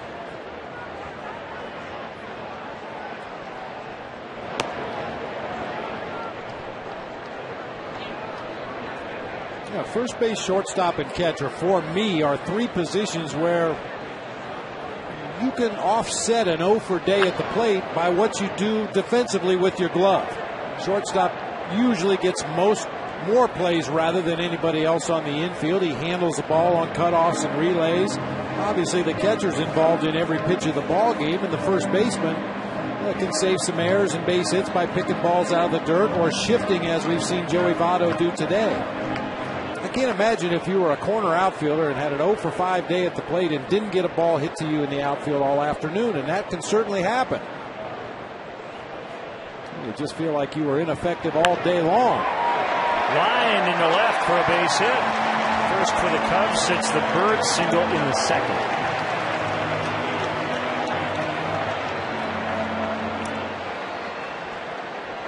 Well, as tempting as it is to go to the plate against Bronson Arroyo and try to hit some of these off-speed offerings out of the ballpark, this is the better approach.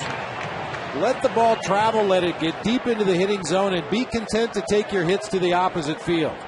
If you go to the plate trying to pull the ball out of the ballpark against Bronson Arroyo, it's going to be a long afternoon.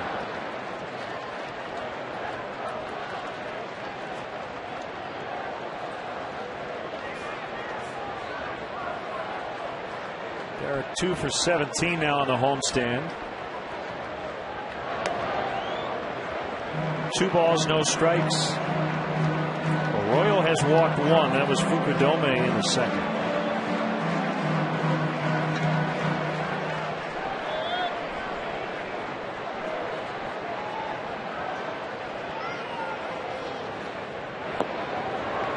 Three and 0.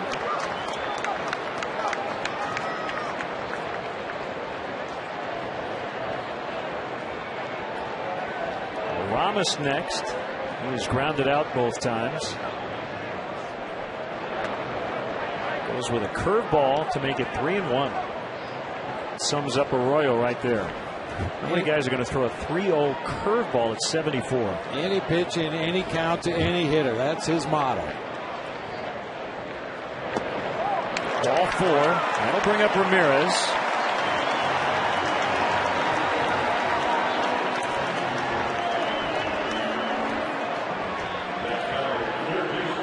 this might be the chance. The second time the Cubs have had a runner in scoring position. They got Bird as far as third base in the second, but he was stranded there.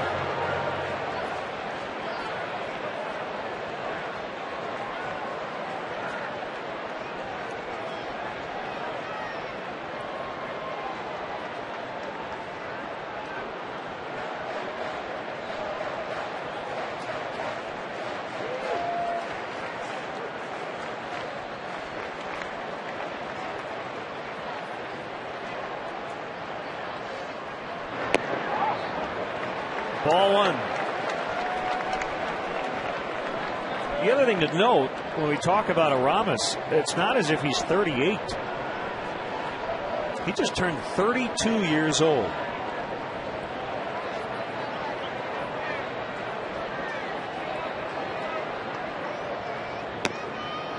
Called strike. I believe he was 19 when he made his big league debut for the Pirates in '98.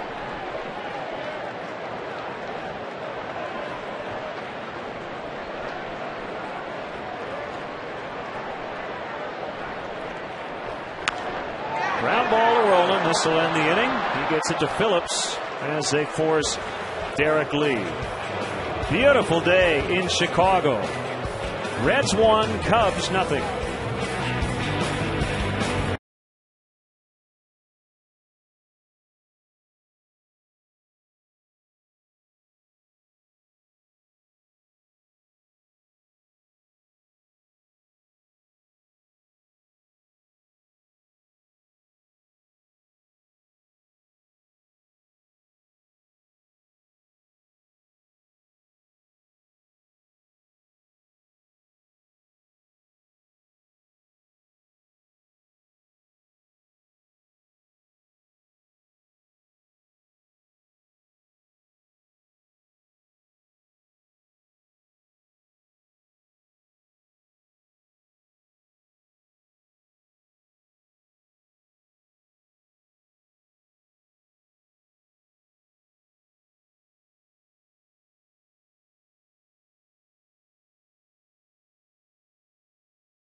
A home run to make it 1-0. That was in the third.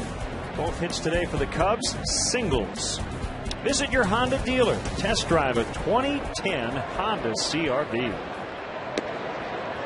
Called strike to Johnny Gomes. We're underway in the seventh. Former Cubs all-star catcher, the Iron Man Randy Hundley, will conduct the stretch. And on his hands, he turned on it quickly and broke his bat. This August, 40 die-hard Cub fans will get the ultimate game day and on-field experience with the Chicago Cubs Fantasy Camp. On August 8th, participants will enjoy a Cubs game in VIP style, and then on the 9th, they'll fulfill the lifelong fantasy of playing baseball at Wrigley Field with instruction from Ernie Banks, Billy Williams, Rick Sutcliffe, and others. Space is limited, so call 773-404-4748 or email WrigleyExperience@Cubs.com today. That sounds like a lot of fun. Rebel will be a part of that great instructor group as well. Randy's the originator of the fantasy camps, starting it up back in the 80s. So we'll talk to him about that in the bottom of the seventh. The 1-2 to Gomes, bounced in front of home plate.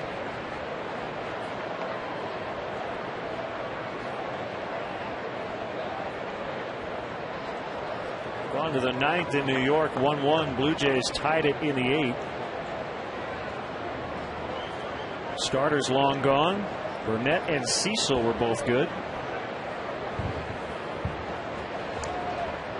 Blue Jays have lost 5 straight.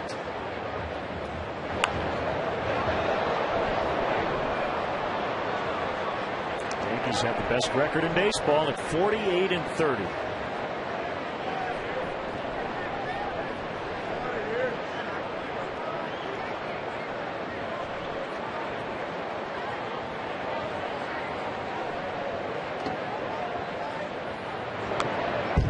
Still 2-2. I think a lot of people would be surprised to find out who has the second best record in the major leagues this year, at least going into play today. The Texas Rangers continue to roll along. 3.5 game lead in that American League Western Division over the Los Angeles Angels. They went 14-4 in interleague play.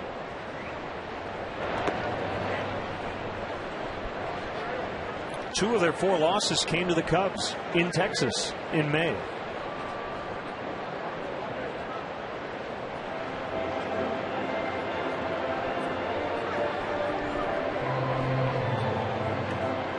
Quick strategy session out there on the mound, trying to figure out exactly how they want to go after Johnny Gomes on this 3-2 pitch. He's been extremely quick on pitches in the inside corner of the plate, pulling him foul down that third base line. Very good breaking ball hitter when you leave it in the strike zone.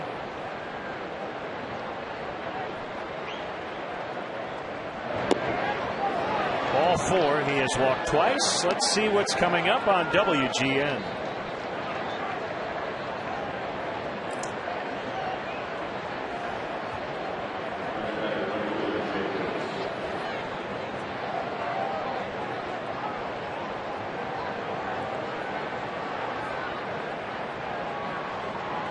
Parking lot in the middle. That's where all my drives would end up. See that big blue lake? That's where mine would end up. Maybe bounce through your parking lot, but eventually they're going to end up wet. Check on Gomes, who gets back in time. Jay Bruce, the hitter.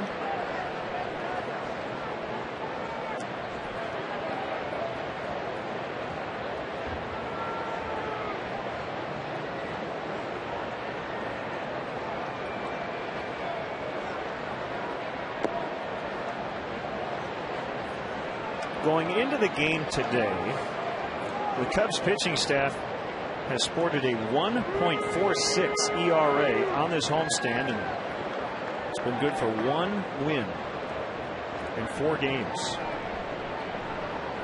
And Dempster trying to notch would be the Cubs' 51st quality start. Of 30 teams in baseball, they have the 3rd most.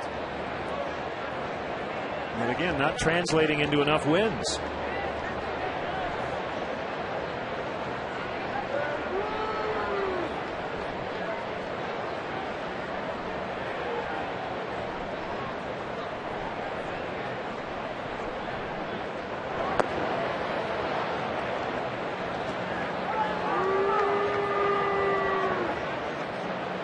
In other action, short porch in right field. You got to kind of call your field in that game. I think so, especially since there's only 3 players. Better have really, really good range if you're the one guy playing defense. And kind of the green monster effect out in right. Long way to left. Didn't even see the fence. 3-0 now as Dempster trying to find his command. Already walked Gomes to start the inning. He's 3-0 on Bruce, and we might see some action in the bullpen. Now, walking Gomes to begin with is not an easy thing to do. He had only drawn 16 base on balls this year in 73 games and close to 250 at bats. He's already drawn 2 walks today.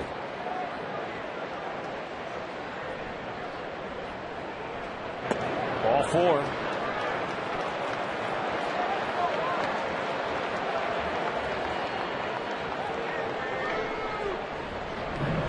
Brian Schlitter is up. Just started to throw.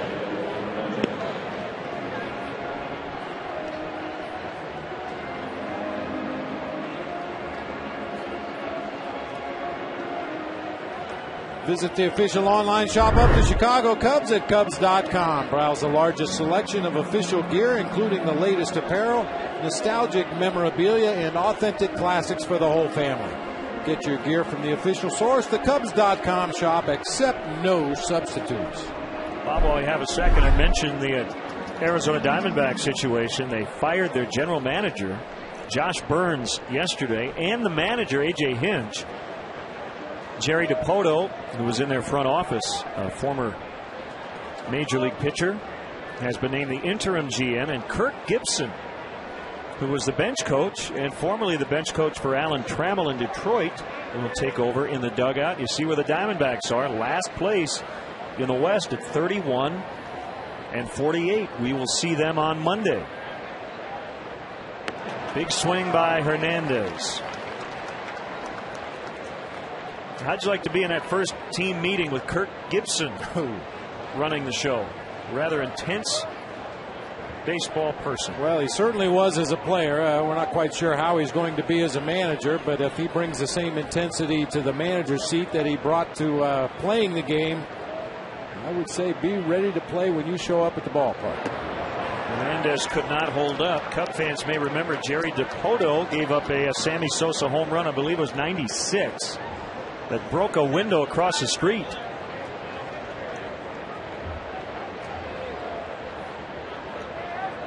So he's got that going for him. He would have been a New York Met at the time. 8 seasons in the big leagues for Jerry DiPoto.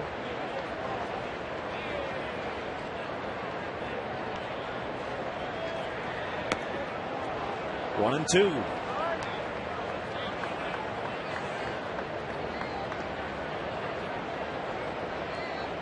Everybody in the bleachers just kind of waiting for something to happen for the Cubs today. Right now they're hoping Ryan Dempster can get out of this 7th inning jam. 2 on, nobody out.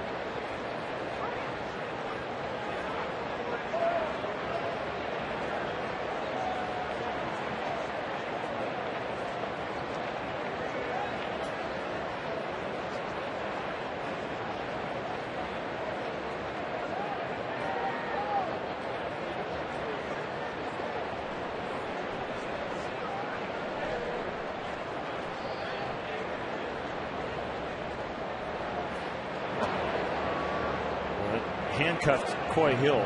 2-2. Occasionally your release point will be off just a little bit. The grip on the ball may be off just a little bit, and instead of sinking, that ball kind of sailed up and back toward the strike zone.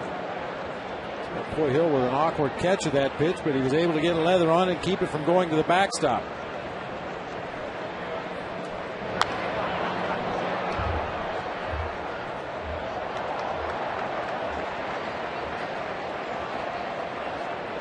With the lead and the way Arroyo has pitched, I think Dusty will probably have Arroyo take the at bat. As Stubbs is on deck, then the pitcher's spot. But I'm sure Dusty's hoping either Hernandez or Stubbs get something done on the run board to make it an easier decision. Usually you leave your starter in if you have the lead, but knocked down by Coy Hill as that pitch was in the dirt. 3-2.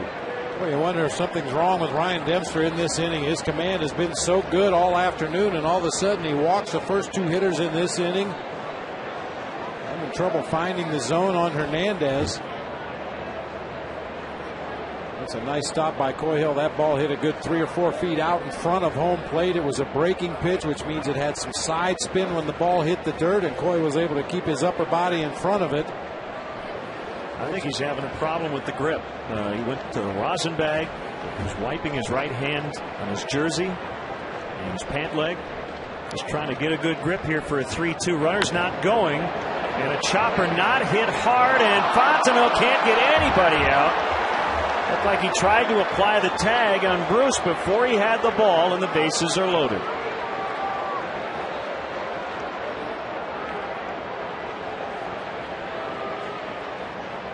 That's the 3rd or 4th time this year we've seen a similar play where Mike Fontenot is drawn up into the baseline to make a play. And yeah, he was clearly looking to his left to apply the tag before He caught the ground ball.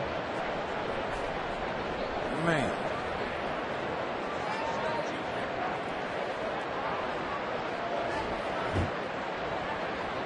Probably thinking double play, and in the process got nobody out on an error by Fontenot. And that's one of those plays, Len, I don't know of any major league team that practices that. The play where the second baseman is coming in trying to field a ball in the baseline, either apply a tag or the backhanded flip to the shortstop covering second base. It's just a play that you have to kind of react instinctively, and hopefully you do the right thing, but that time Fontenot just didn't glove the ball successfully. You always got to catch it first. That starts everything. If you don't catch the ball, it doesn't matter what your thought process is. You got to catch it. So the Reds without a hit in the inning, but they have the bases full with no outs. Here's the pitch to Drew Stubbs. Low and outside.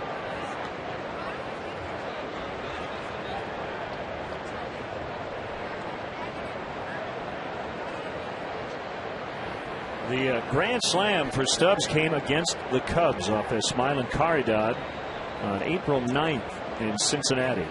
It was a game winner.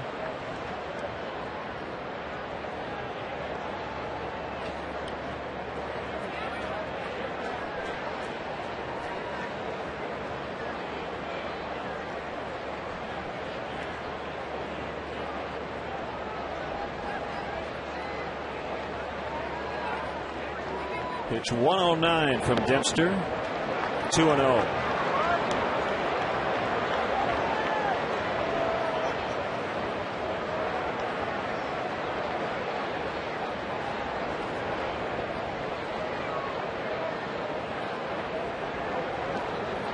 Schlitter is ready.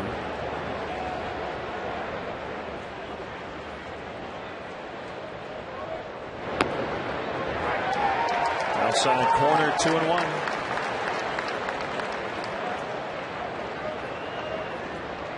The aforementioned pitcher is on deck. Nobody up in the Reds' pen. He's going to take the at-bat either way.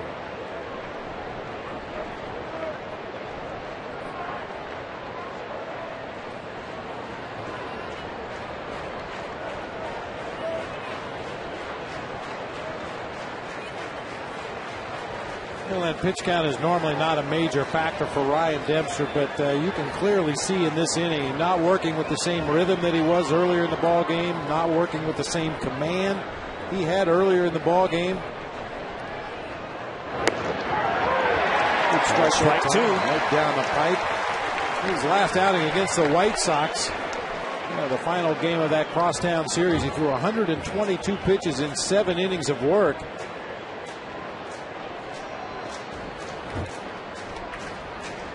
Marked the 7th time in a row he's gone over the 100 pitch mark. Season high of 125. No stranger to the 7th inning. He's gone deep a lot. Really working hard here today in the 7th. The 2-2 to Stubbs. Swing and a miss. Strike 3.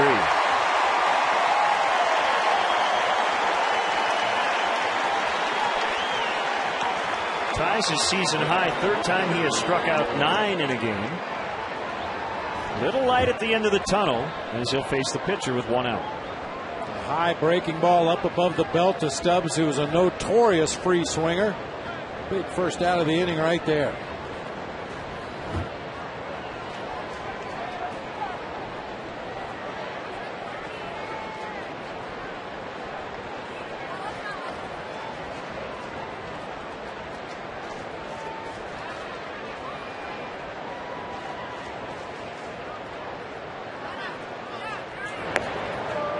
All 1 to Arroyo.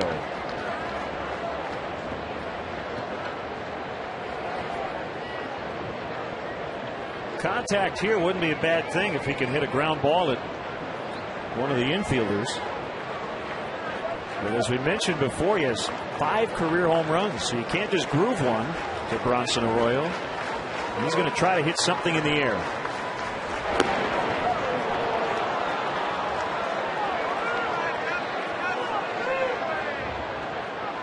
He went 2-0 on Stubbs, came back to strike him out. The Reds still without a hit this inning.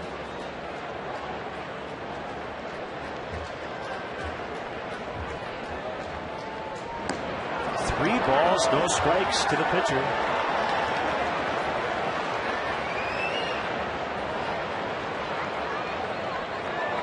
You would imagine Arroyo is going to take at least one strike in this particular situation. For me, Len, I think the Cubs ought to back their corner infielders up a little bit, play for two up the middle of the field. Arroyo is not going to bunt with the bases loaded. Ball four. So he forces in a run, still no hits. And Arroyo gets his 7th RBI.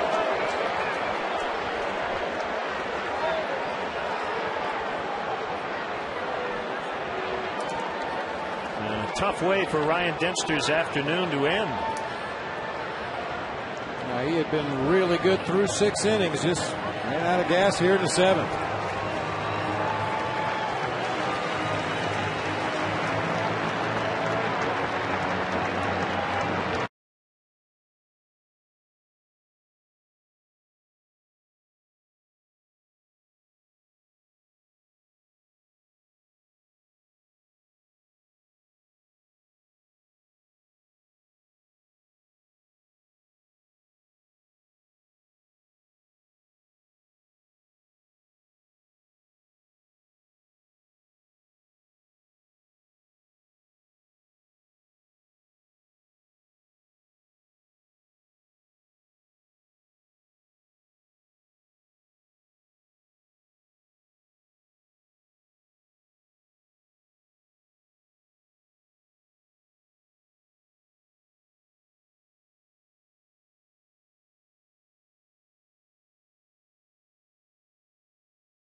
But since June 1st, over the last month, an ERA under 3.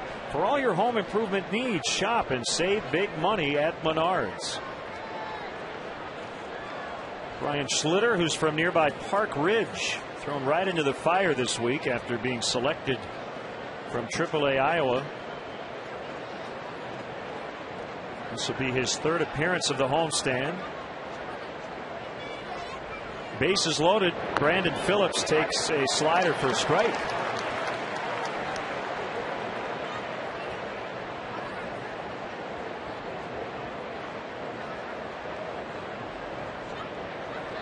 He's thrown strikes. And he'll need to continue to do that in this spot. 1-1. 3 walks and an error, allowing the Reds to get their 2nd run.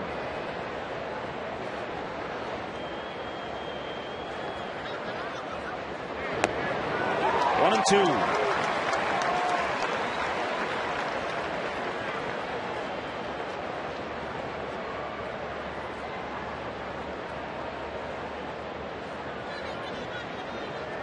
A lot of guys on the infield there from above. You have 4 Reds, a bunch of Cubs. You got all the umpires, the base coaches. Pretty busy. Time to look at our BMW ultimate drive of the game. Came back in the 3rd inning, leading off. Brandon Phillips hooked on a Ryan Dempster fastball and got it into the basket right at the corner out there in left field. Only BMW offers ultimate service. Buy a BMW now and pay 0 maintenance costs for 4 years or 50,000 miles, whichever comes first.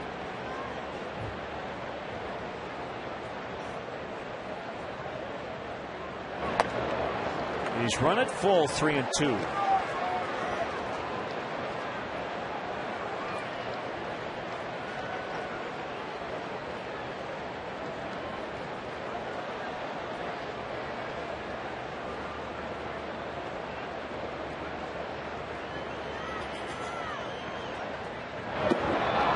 4. Another run forced in. Reds are not the most patient team, middle of the pack in the National League in walks, but man, they have waited out Ryan Dempster and Brian Schlitter here in the 7th inning. The second RBI of the day for Phillips. 3-0.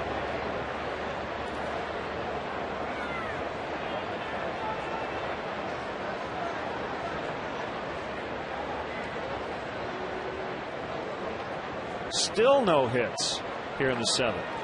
The Reds today with 3 runs on 2 hits. Cabrera pops it up. Castro goes out, and Hernandez not even tagging. Just went up the line about a third of the way.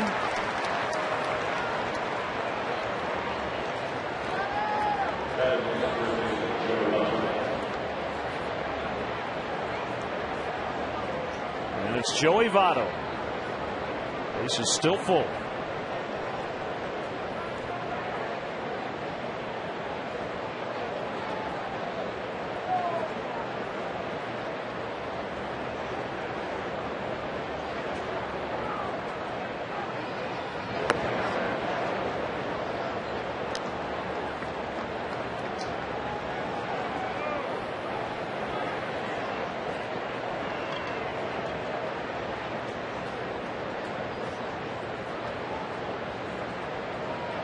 Kick the 1-0. That gets past. Here comes Hernandez. Everybody advancing a base.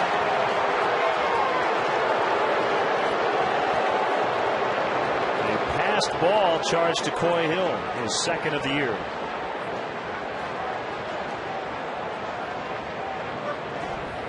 He was expecting a sinker. He wanted that ball to move toward the outside corner. It actually was a cut fastball that moved the opposite direction, and boy, just couldn't react quickly enough. The ball hit off the webbing of his glove and goes all the way to the backstop, giving the Reds another run.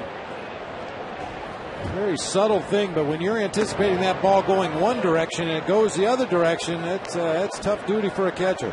This has been a very ugly inning. 4 walks, an error, and a passed ball, and the Reds have scored 3 times without the benefit of a hit. Well, you always want to make a team earn it. And an intentional walk as Votto will head down to first. Here comes Scott Rowland.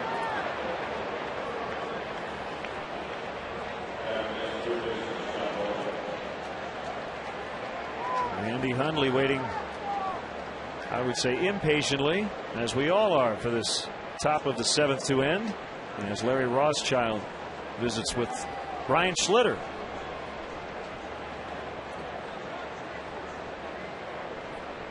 The Rebels getting ready. Yeah, Randy's been part of many of those meeting at the mines out there on the mound.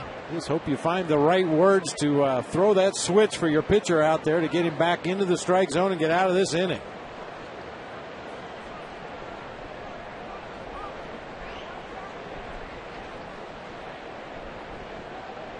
Let me amend my comment, Bob. I said you got to make them earn it. I don't want to take credit away from the Reds for not being overly aggressive. But you do get to a point where you just have to throw strikes, quality or not. You get back to, we talked about the Cubs offense this year. When you get runners on base, the pressure is on the opposing pitcher. The pressure's not on the offense. And I think that's the approach the Reds have taken in this inning. They're going to force you to prove you can throw strikes.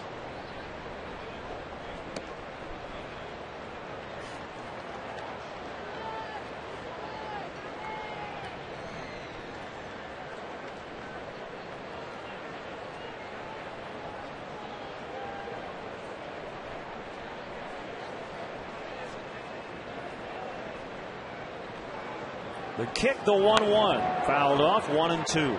Finally getting ahead of a hitter. That has been rare this inning. Bob Howery's going to get up.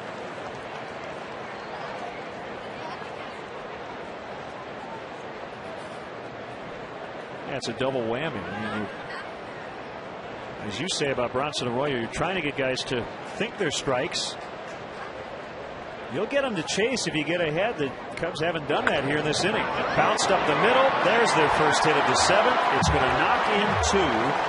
Arroyo followed by Phillips.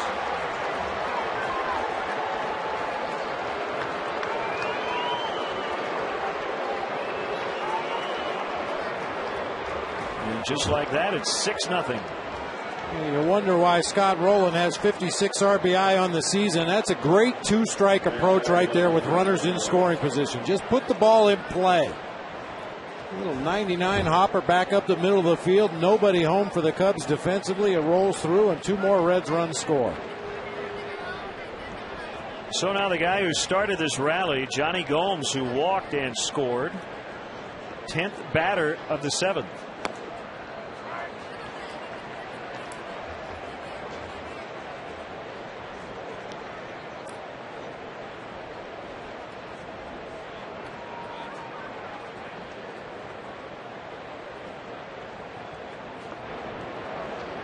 One and one.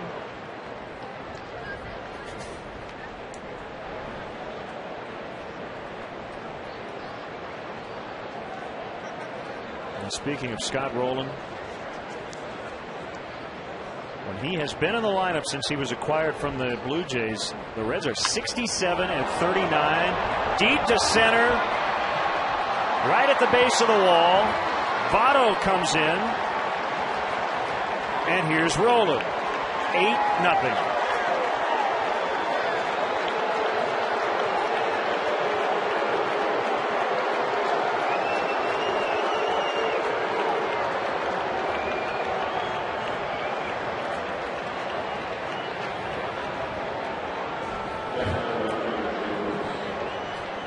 Schlitter just grooved one right down the heart of the plate that time to a very aggressive swinger in Johnny Gomes. He sails it over the head of Marlon Byrd to straightaway center field.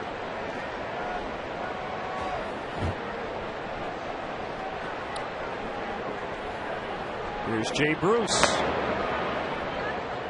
7 runs on 2 hits.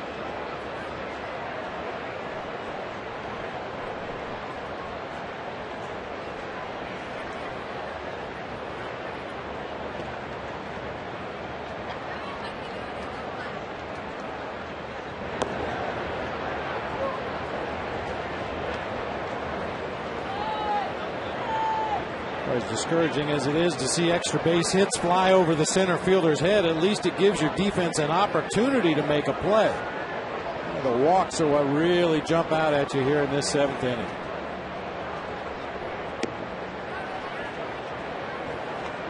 Three and 0 to Bruce.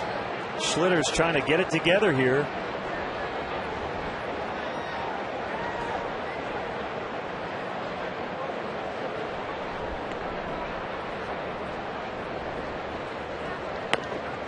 All 4. Another walk.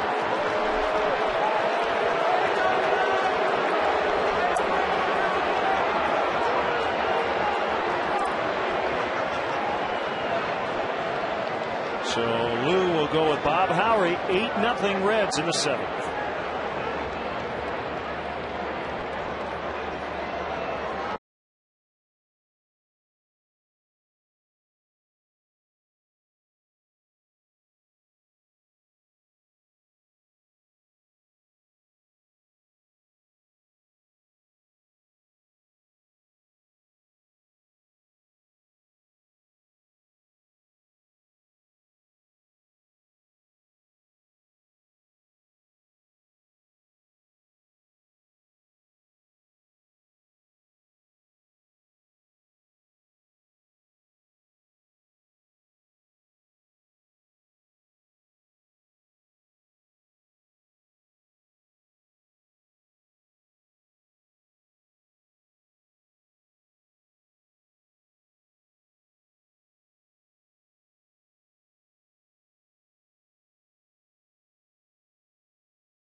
The fans and community who cheer them on.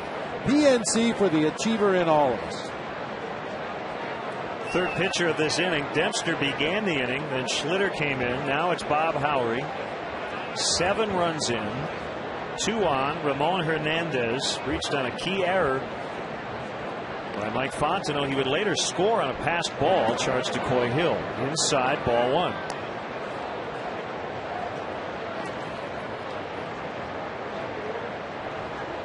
Six walks, an error, a pass ball, and 2 hits.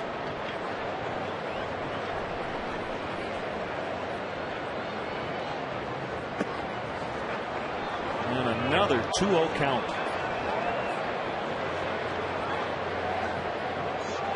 I don't know what happened to the strike zone, but it has eluded the Cubs pitchers in this 7th inning.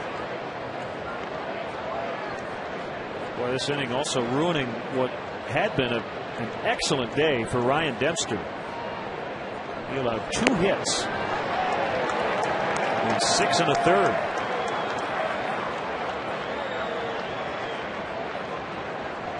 Well, these 3 guys have now thrown over 50 pitches in this inning.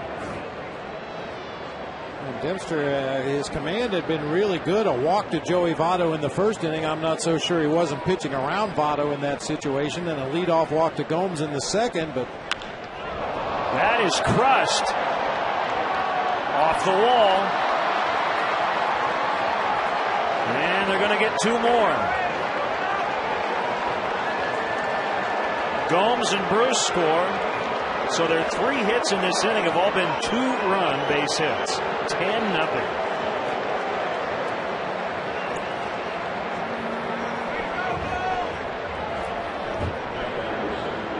That's what happens when you fall behind in the count to a major league hitter. You allow them to be very aggressive, look for 1 pitch in 1 zone. That time Hernandez got a fastball down over the heart of the plate and did not miss it. Line drive shot off the wall out there and left.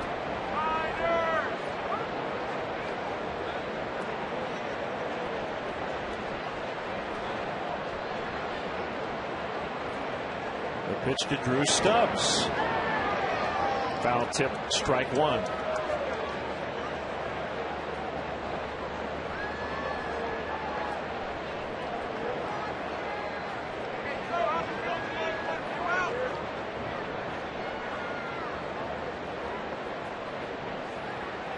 Most runs the Cubs have allowed in a single frame here in 2010.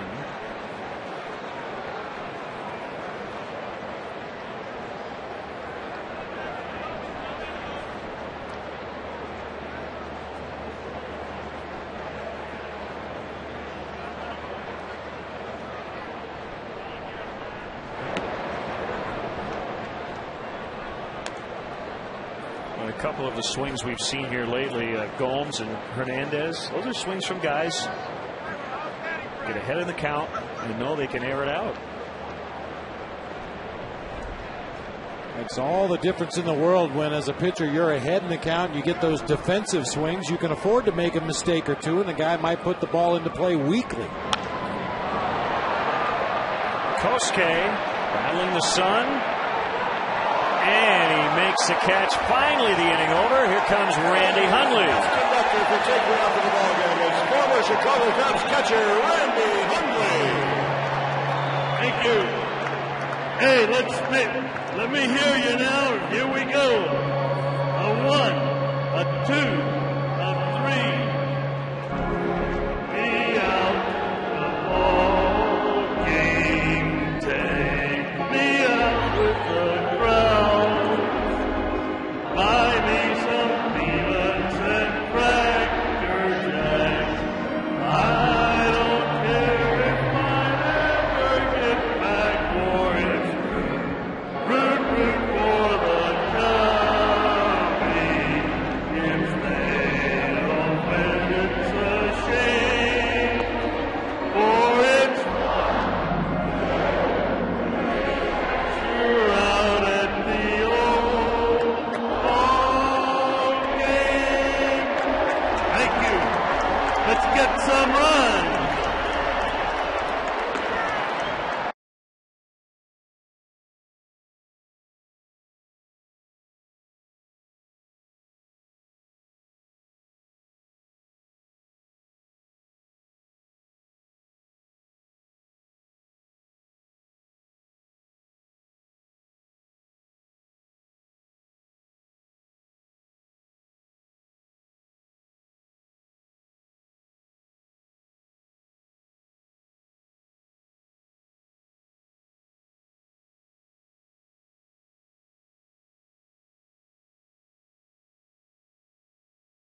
He didn't sit out, Bob. He played every day. Well, I tried to.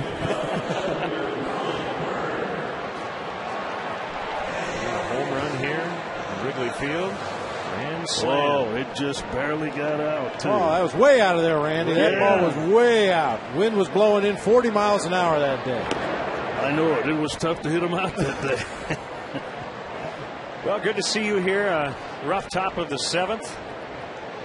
Well, that was a long inning, wasn't it? It was, I believe, 36 minutes. Really? As the Reds scored 9 runs on 3 hits. And because of their big lead, that's it for the starter, Bronson Arroyo. Logan on Drusick will pitch, and a couple of other changes defensively. Scott Rowland and Brandon Phillips are done for the day. It's like Miguel Cairo at third and Paul Yanish at second. Bird hits a slow ground ball to Cabrera, who fires to first in time. Well, I may not get invited back after that. No, that's inning. not true. Waiting so long. They scored 9 runs while I was waiting. I think Your maybe track record's good, Randy. Maybe the Reds just didn't want to hear you sing. Maybe that was it. That could have been it, too. This is just a rare misfire today, but it's always great to see you. Well, thank you. It's always great seeing you guys, too. So you are kind of the fantasy camp godfather, and you still run the camps in Arizona, and a special one coming here in August to Wrigley Field. Yep, we're doing a camp here in Wrigley Field with the ball club, and you know, they already have quite a few people signed up, and so that's very encouraging. You can go to or call 773-404-4748 or email WrigleyExperience@Cubs.com. Well, the ballpark is in beautiful shape, and you know, since we have not done a camp here in about 10 years, and they've elevated the field better for the play on it. I didn't mean to be interrupting the play. That's quite all right. Well, yeah, it should be a lot of fun in August. I know a lot of people looking forward to that. If we could have weather like today, it would be great, wouldn't it? Oh, yeah. I mean, just the opportunity to get down on Wrigley Field is special enough, but then to have yourself and Rick Sutcliffe and Billy Williams and to get to play a ball game on Wrigley Field, I can't imagine anything better. Well, I can't either. You know, it was something that I always dreamed of being able to do as a kid, and I was very fortunate to be able to play in the big leagues.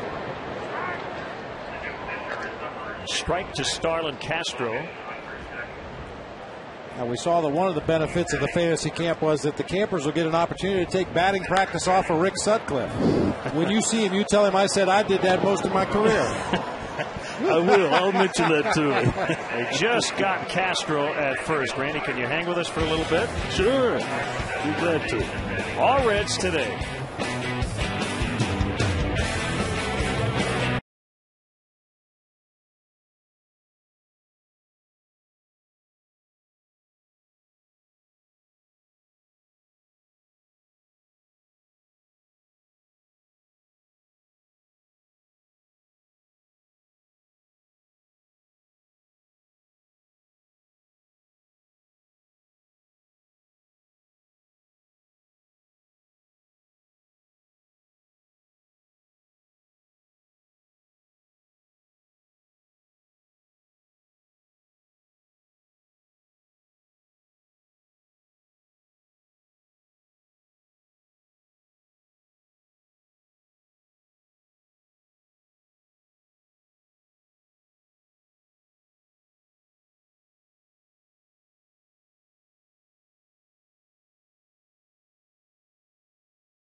Bud Light rocks Chicago with the return of the Bud Light Concert Series. The Kings of Leon are playing the First Midwest Bank Amphitheater July 18th. Get your tickets at livenation.com. The Summer Concert Series is brought to you by Bud Light. Live music and Bud Light, here we go.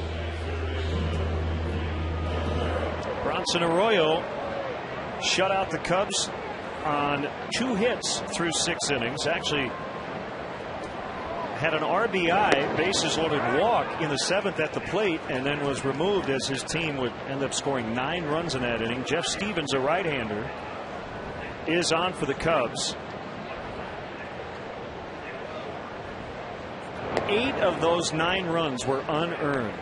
Ouch. Wow. That has been a major problem for this Cubs team. Randy Hundley is with us here in the 8th. Miguel Cairo came into play 3rd in the bottom of the 7th, batting in the 9th spot, and Castro will pick it. That's an out. Randy, we were talking about July 2nd, 1967. You know, we have all the data, so we can refresh your memory if need be. But what do you remember about that particular day with Fergie Jenkins on the mound and you were behind the plate? Well, you know, I really don't remember that much about it. But I was told that we went into first place that day. That is true. That's the most important thing as far as I was concerned. Marlon Byrd made the catch. The fans didn't want to leave. Right. Jumped down the field. That was Fergie's 11th win that season. Yeah, and you know, we stayed in the clubhouse for quite some time, and we heard the fans were not leaving because the flag was going up on top. Now, this is how dumb I am. I didn't know that the flag meant anything at that time. You know, nobody ever told me. And then I go out on the field and the flag's up on top, and I said, holy cow. And before that, the flag seemed to always be down on the bottom for us. And that was quite a thrill for us to see that flag on top before a change. Over 40,000 were here that day. And I'm telling you, they did not, I don't think one person left until they saw that flag go on top of all the other flags. Young Cub fans today, Randy, would take 40,000 for granted at Wrigley Field. But not back in 1967 no. or 77. For that matter, as Ramirez able to just knock it down, Cabrera will have an infield hit. No, and I tell you, we did not take that 40,000 for granted either, because we knew that the ball club had been in trouble for quite some time as far as being competitive and being able to win games and whatnot. And we were very proud, and I was really proud to be a part of that excitement at that time. The ballpark hasn't changed that much since 1967. Well, you know, it certainly doesn't seem that that many changes as far as I'm concerned. You know, you have a new locker room. I think that has helped the ball club a lot.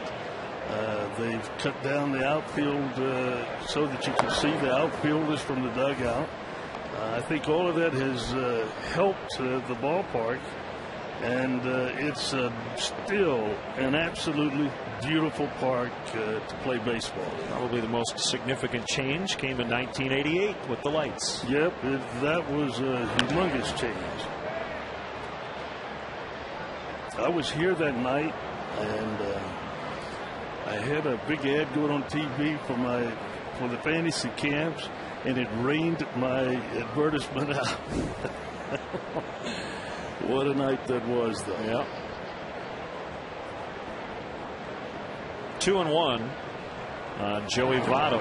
Jeff Stevens working here in the 8th. Boy, it's so frustrating when you give up 9 runs in 1 inning and 8 of them unearned. But Bob, you and I both have been there, and we know what it's like being on that field. That's launched deep to right center for Joey Votto, and gone. About 3 rows up. He has been a Cub killer in his career, and he just sent one out of here to make it 12-0. That guy can hit, Randy. I want to tell you something. He launched that ball. That ball, I didn't think it was ever going to come down. But he put a great swing on that pitch also. Yeah, he's one of the best hitters in the National League that a lot of people don't know about. Joey Votto gives you a good at bat just about every time up there to the plate, and this time he satellites one into the bleachers just to the right of straightaway center field. Well, I tell you what, he really launched that pitch. His 19th, he came in one behind the National League lead. So he has 19 on the year. Boy, he's a big guy, too. He's, what, 6'4" or 5? He's put together.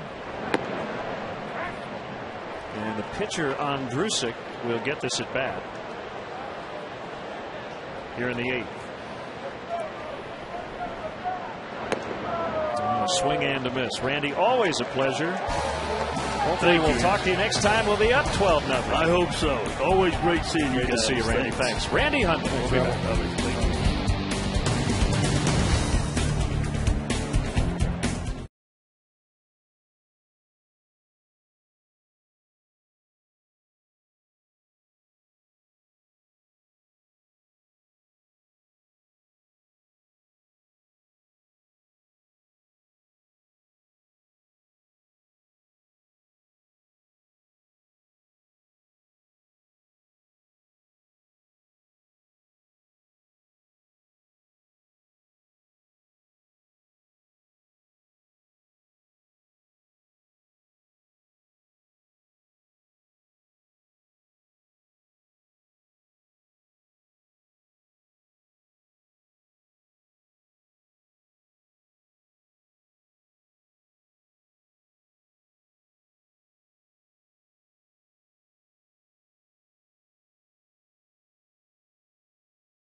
HD, call 1-800-DIRECTV.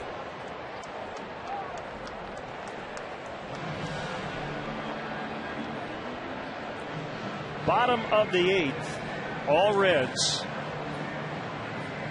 As they lead 12-0 on just 7 hits. The Cubs have 2 and are in danger of getting shut out in a game for the 5th consecutive series. They have been shut out 1 time in each of their last 4 series and don't have a run here with only 6 outs to go. The 0-1 to Coy Hill and a half swing, strike 2. Well, we don't take it for granted these days, but 40,361 packed into Wrigley Field this afternoon.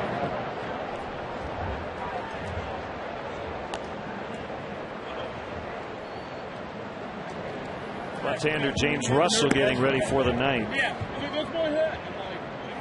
Xavier Nady will hit for Stevens, who's due up next.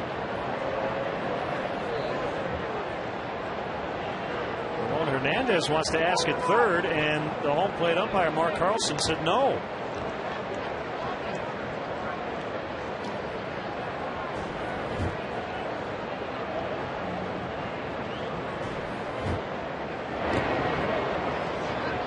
Got him that time.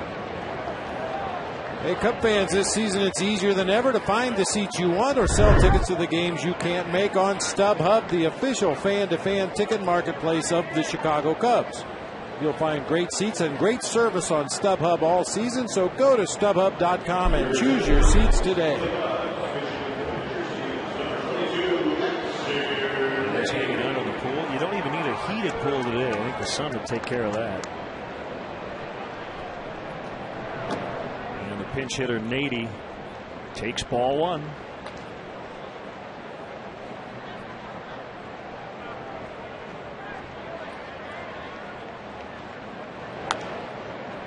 Sliced foul out of play off to the right.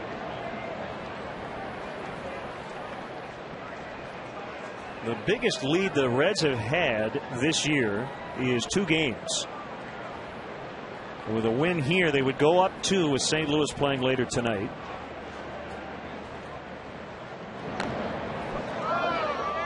Let's see how this young Reds team, with some veterans sprinkled in and a manager who's been around the block a few times, will handle being in first as we get into the All-Star break, and then things really heat up in August and September. And will the Reds be able to add on if needed?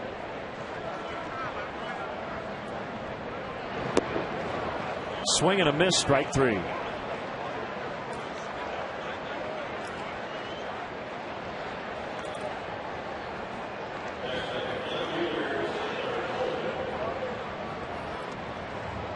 Now Tyler Colvin 0 for 3 on the day. Blue Jays and Yankees went to extras, and the Blue Jays just scored 5 times in the 11. They take a 6-1 lead. Kevin Gregg and a non-save spot will try to close them out. Line to right, right at Jay Bruce. Quick 8th. All Reds 12-0.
You're watching Chicago Cubs baseball on WGN, your official summer baseball station.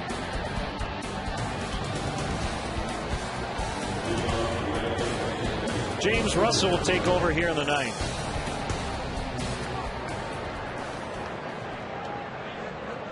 Well, it didn't get any better after Arroyo left. Logan Ondrusek with back-to-back 1, 2, 3 innings, including 2 strikeouts in the 8th.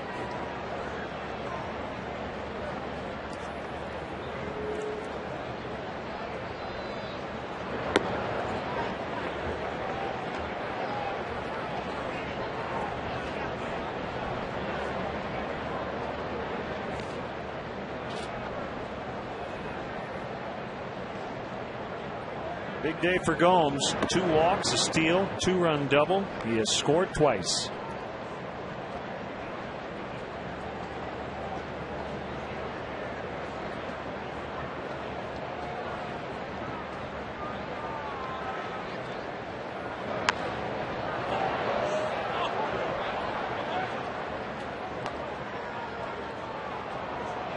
Hey, there's the booth from up top.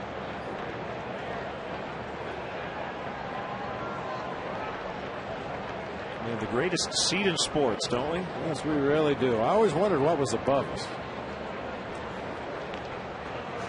A bird roost, obviously. Inside to Gomes. Russell recently brought back from AAA Iowa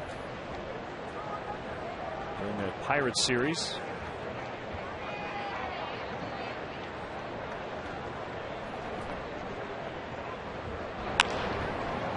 Russell just simply deflected it. Barehanded play. Late. It's a hit for Gomes.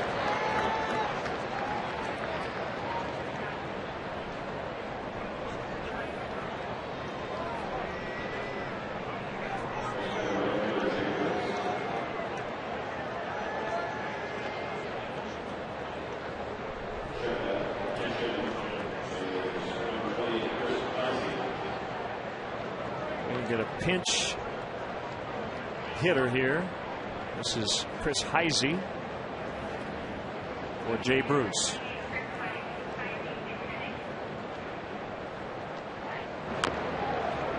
Tapper foul.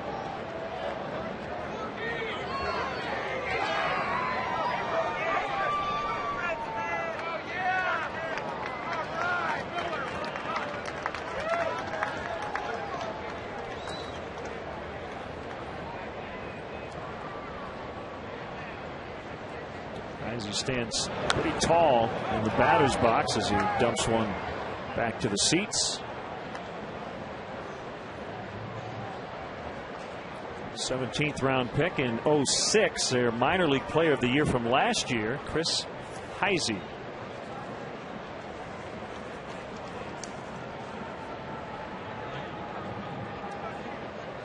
Three pinch hit home runs this season. That's impressive for anybody, but particularly a first-year guy. Carrying a solid 264 average into play today. It looks kind of funny on his line to see 4 home runs, only 6 runs driven in, but as you said, 3 of those are off the bench as a pinch hitter.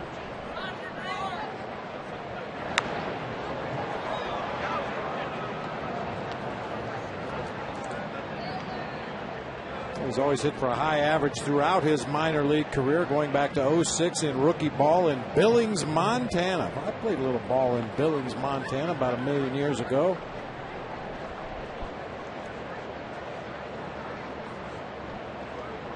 Russell ready for a 1-2 offering.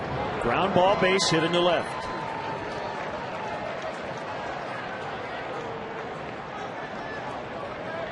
Two on with nobody out.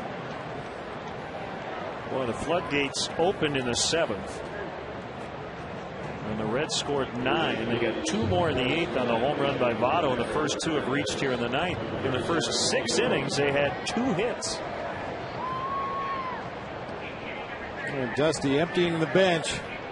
Everybody that started on the bench for the Reds is in the ballgame with the exception of Lance Nix, the lone position player that hasn't gotten into this one today, with the pinch hit appearance here of Corky Miller for Ramon Hernandez.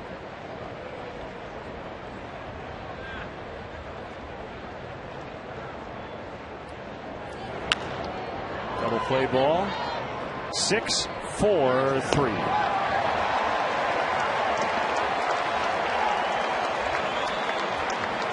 Holmes now at third, 2 outs. Well, that helps James Russell. Chance to get out of it here as he faces Stubbs.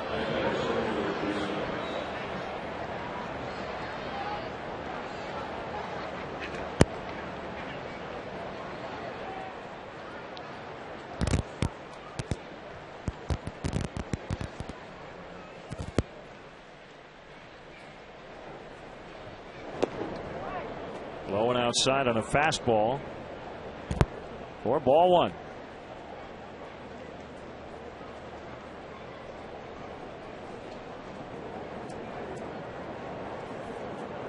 Randy Wells will go tomorrow against right-hander Johnny Cueto. And then we'll have Sunday's homestand finale right here on WGN. Right-hander Mike Leake, the outstanding rookie, against lefty Ted Lilly.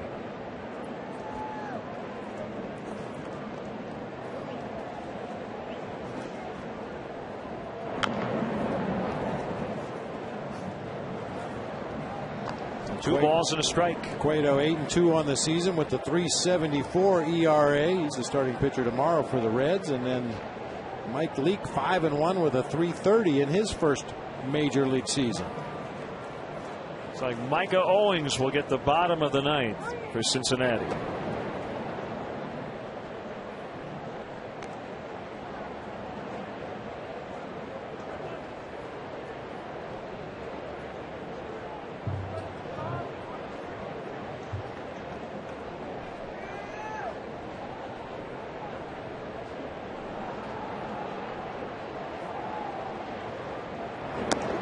Three and two.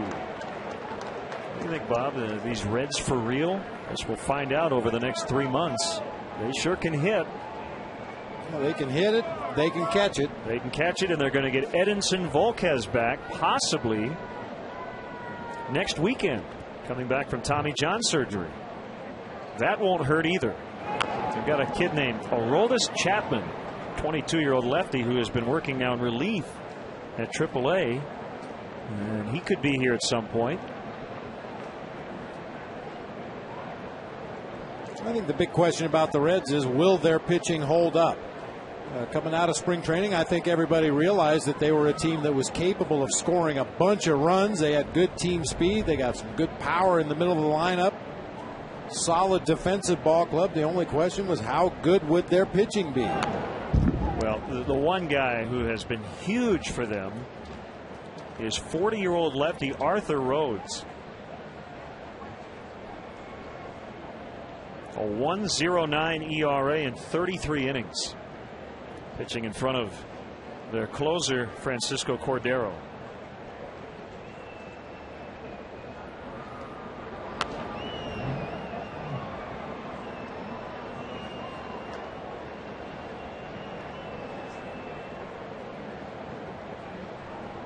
He's put up all-star type numbers this season.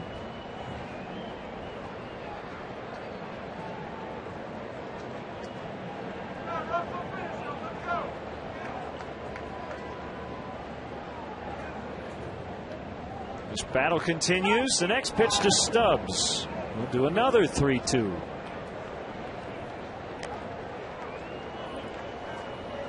So those trains are pretty packed here as we get just past 4 o'clock on a Friday afternoon. Leading into Independence Day weekend, the 4th on Sunday. The holiday will be celebrated really the whole weekend, but a lot of people will be off on Monday as Kosuke battles the sun, and Wright makes the catch. Inning over. We'll go to the bottom of the 9th. 12-0 Cincinnati.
12-0 Reds as we get into the bottom of the ninth. The Cubs held to just 2 hits today.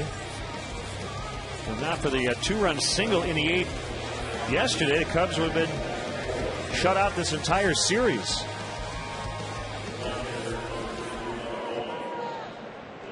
So right-hander Micah Owings will take over. This will be his 20th appearance. 3rd Red pitcher today, trying to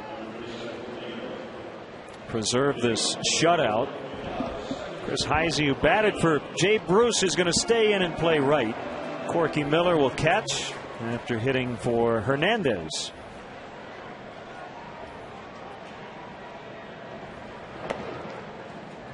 Ball 1 to Mike Fontenot.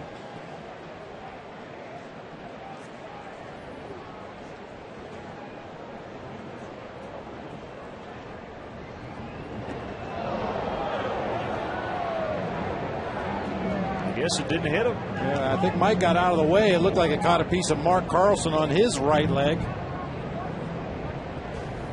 Rondo able to moonwalk out of that left-handed batter's box to avoid that slider down and in. Mark Carlson not so fortunate. Got him on the inside of the right foot.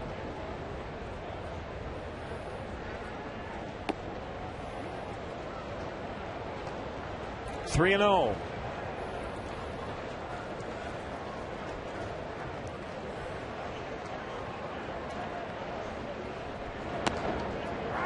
Now 3 and 1.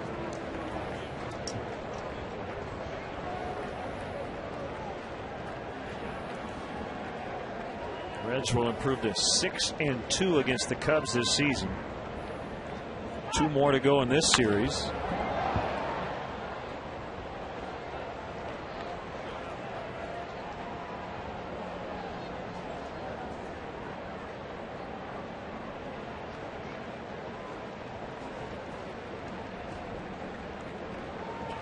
Been harping on the offense. Cubs have not been scoring. Another problem again today. However, the defense and the pitching also struggling, and that's why the score is what it is.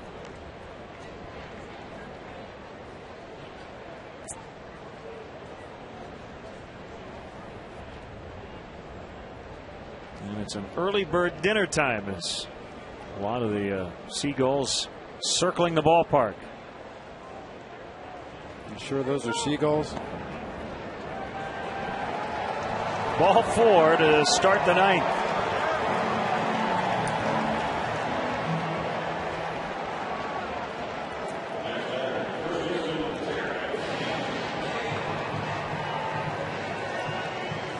Well, once again, it's always a very small consolation when you're on the losing end, but give them a finish. Make Dusty throw one more relief pitcher out there. Try to chase Micah Owings out of this ball game, string together some good at-bats, take a walk if he's not going to throw a strike, get a base hit if he makes a mistake over the plate. Try to do anything you can to enhance your chances for tomorrow's ball game. The best way to do that right now is force the Reds to bring another relief pitcher into the game.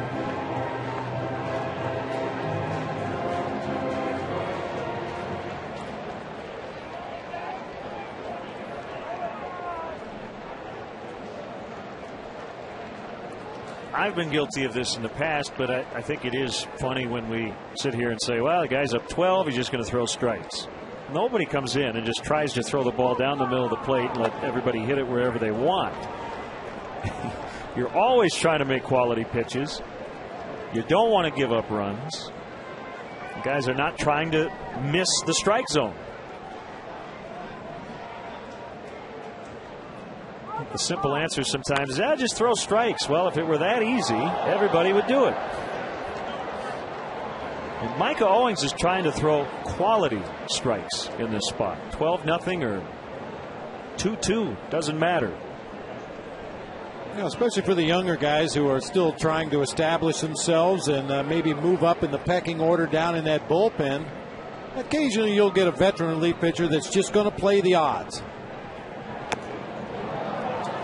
Back and strikes out Derek. And even the best hitters in the game 7 times out of 10 are going to make outs, and some of the veteran relief pitchers in a similar situation will come into a game and just throw it over the plate. Here, hit it. I'm taking my chances that 7 times out of 10 you're going to hit it at one of my defenders.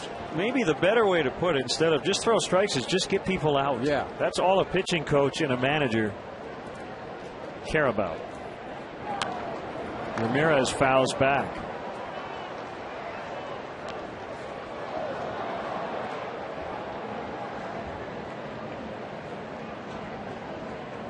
If you're on the other side of the field, as the Cubs are today, you just want to have quality at bats. And I find it hard to believe that Aramis Ramirez left the on-deck circle saying, I'm looking for a slider just off of the outside corner on this first pitch. But that's what he swung at.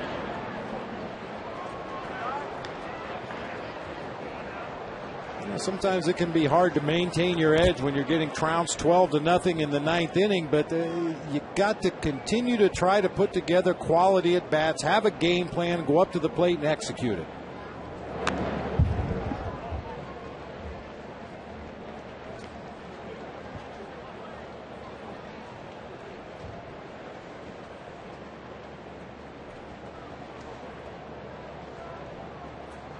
Cubs today are 2 for 27 against Arroyo, Andrusic, and Owings.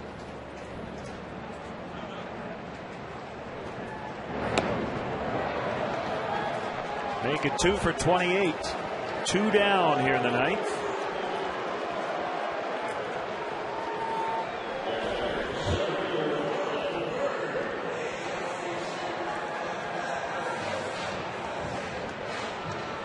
What is it about Owings' delivery? It just looks a little different.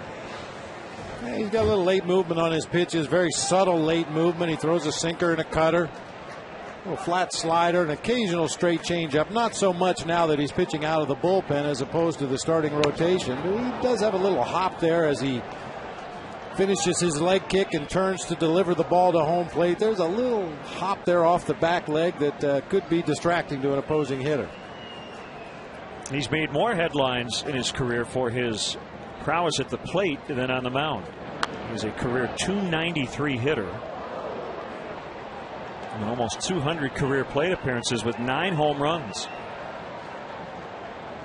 He has slugged .538. He's a really good hitter. Pitcher or not, he can hit.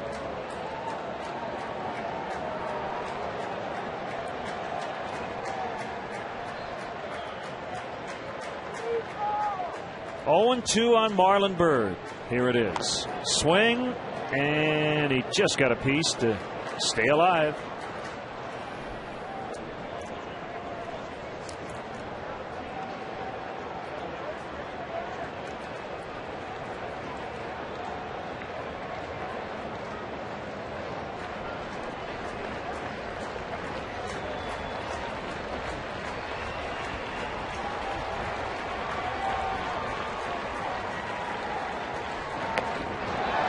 For the 5th consecutive series, the Cubs are on the losing end of a shutout, 12-0. A combined 2-hitter for Arroyo, Andrusic, and Owings. Well, this was a complete drubbing today. The Cubs struggled, Bob, in just about every facet, and that's why the final was 12-zip. Well, we keep hoping that the Cubs are going to hit rock bottom and turn around and start their climb back to respectability. Didn't happen today. Arroyo over Dempster. The Reds have taken the first 2 of this series, and we'll be back to Wrigley in a moment.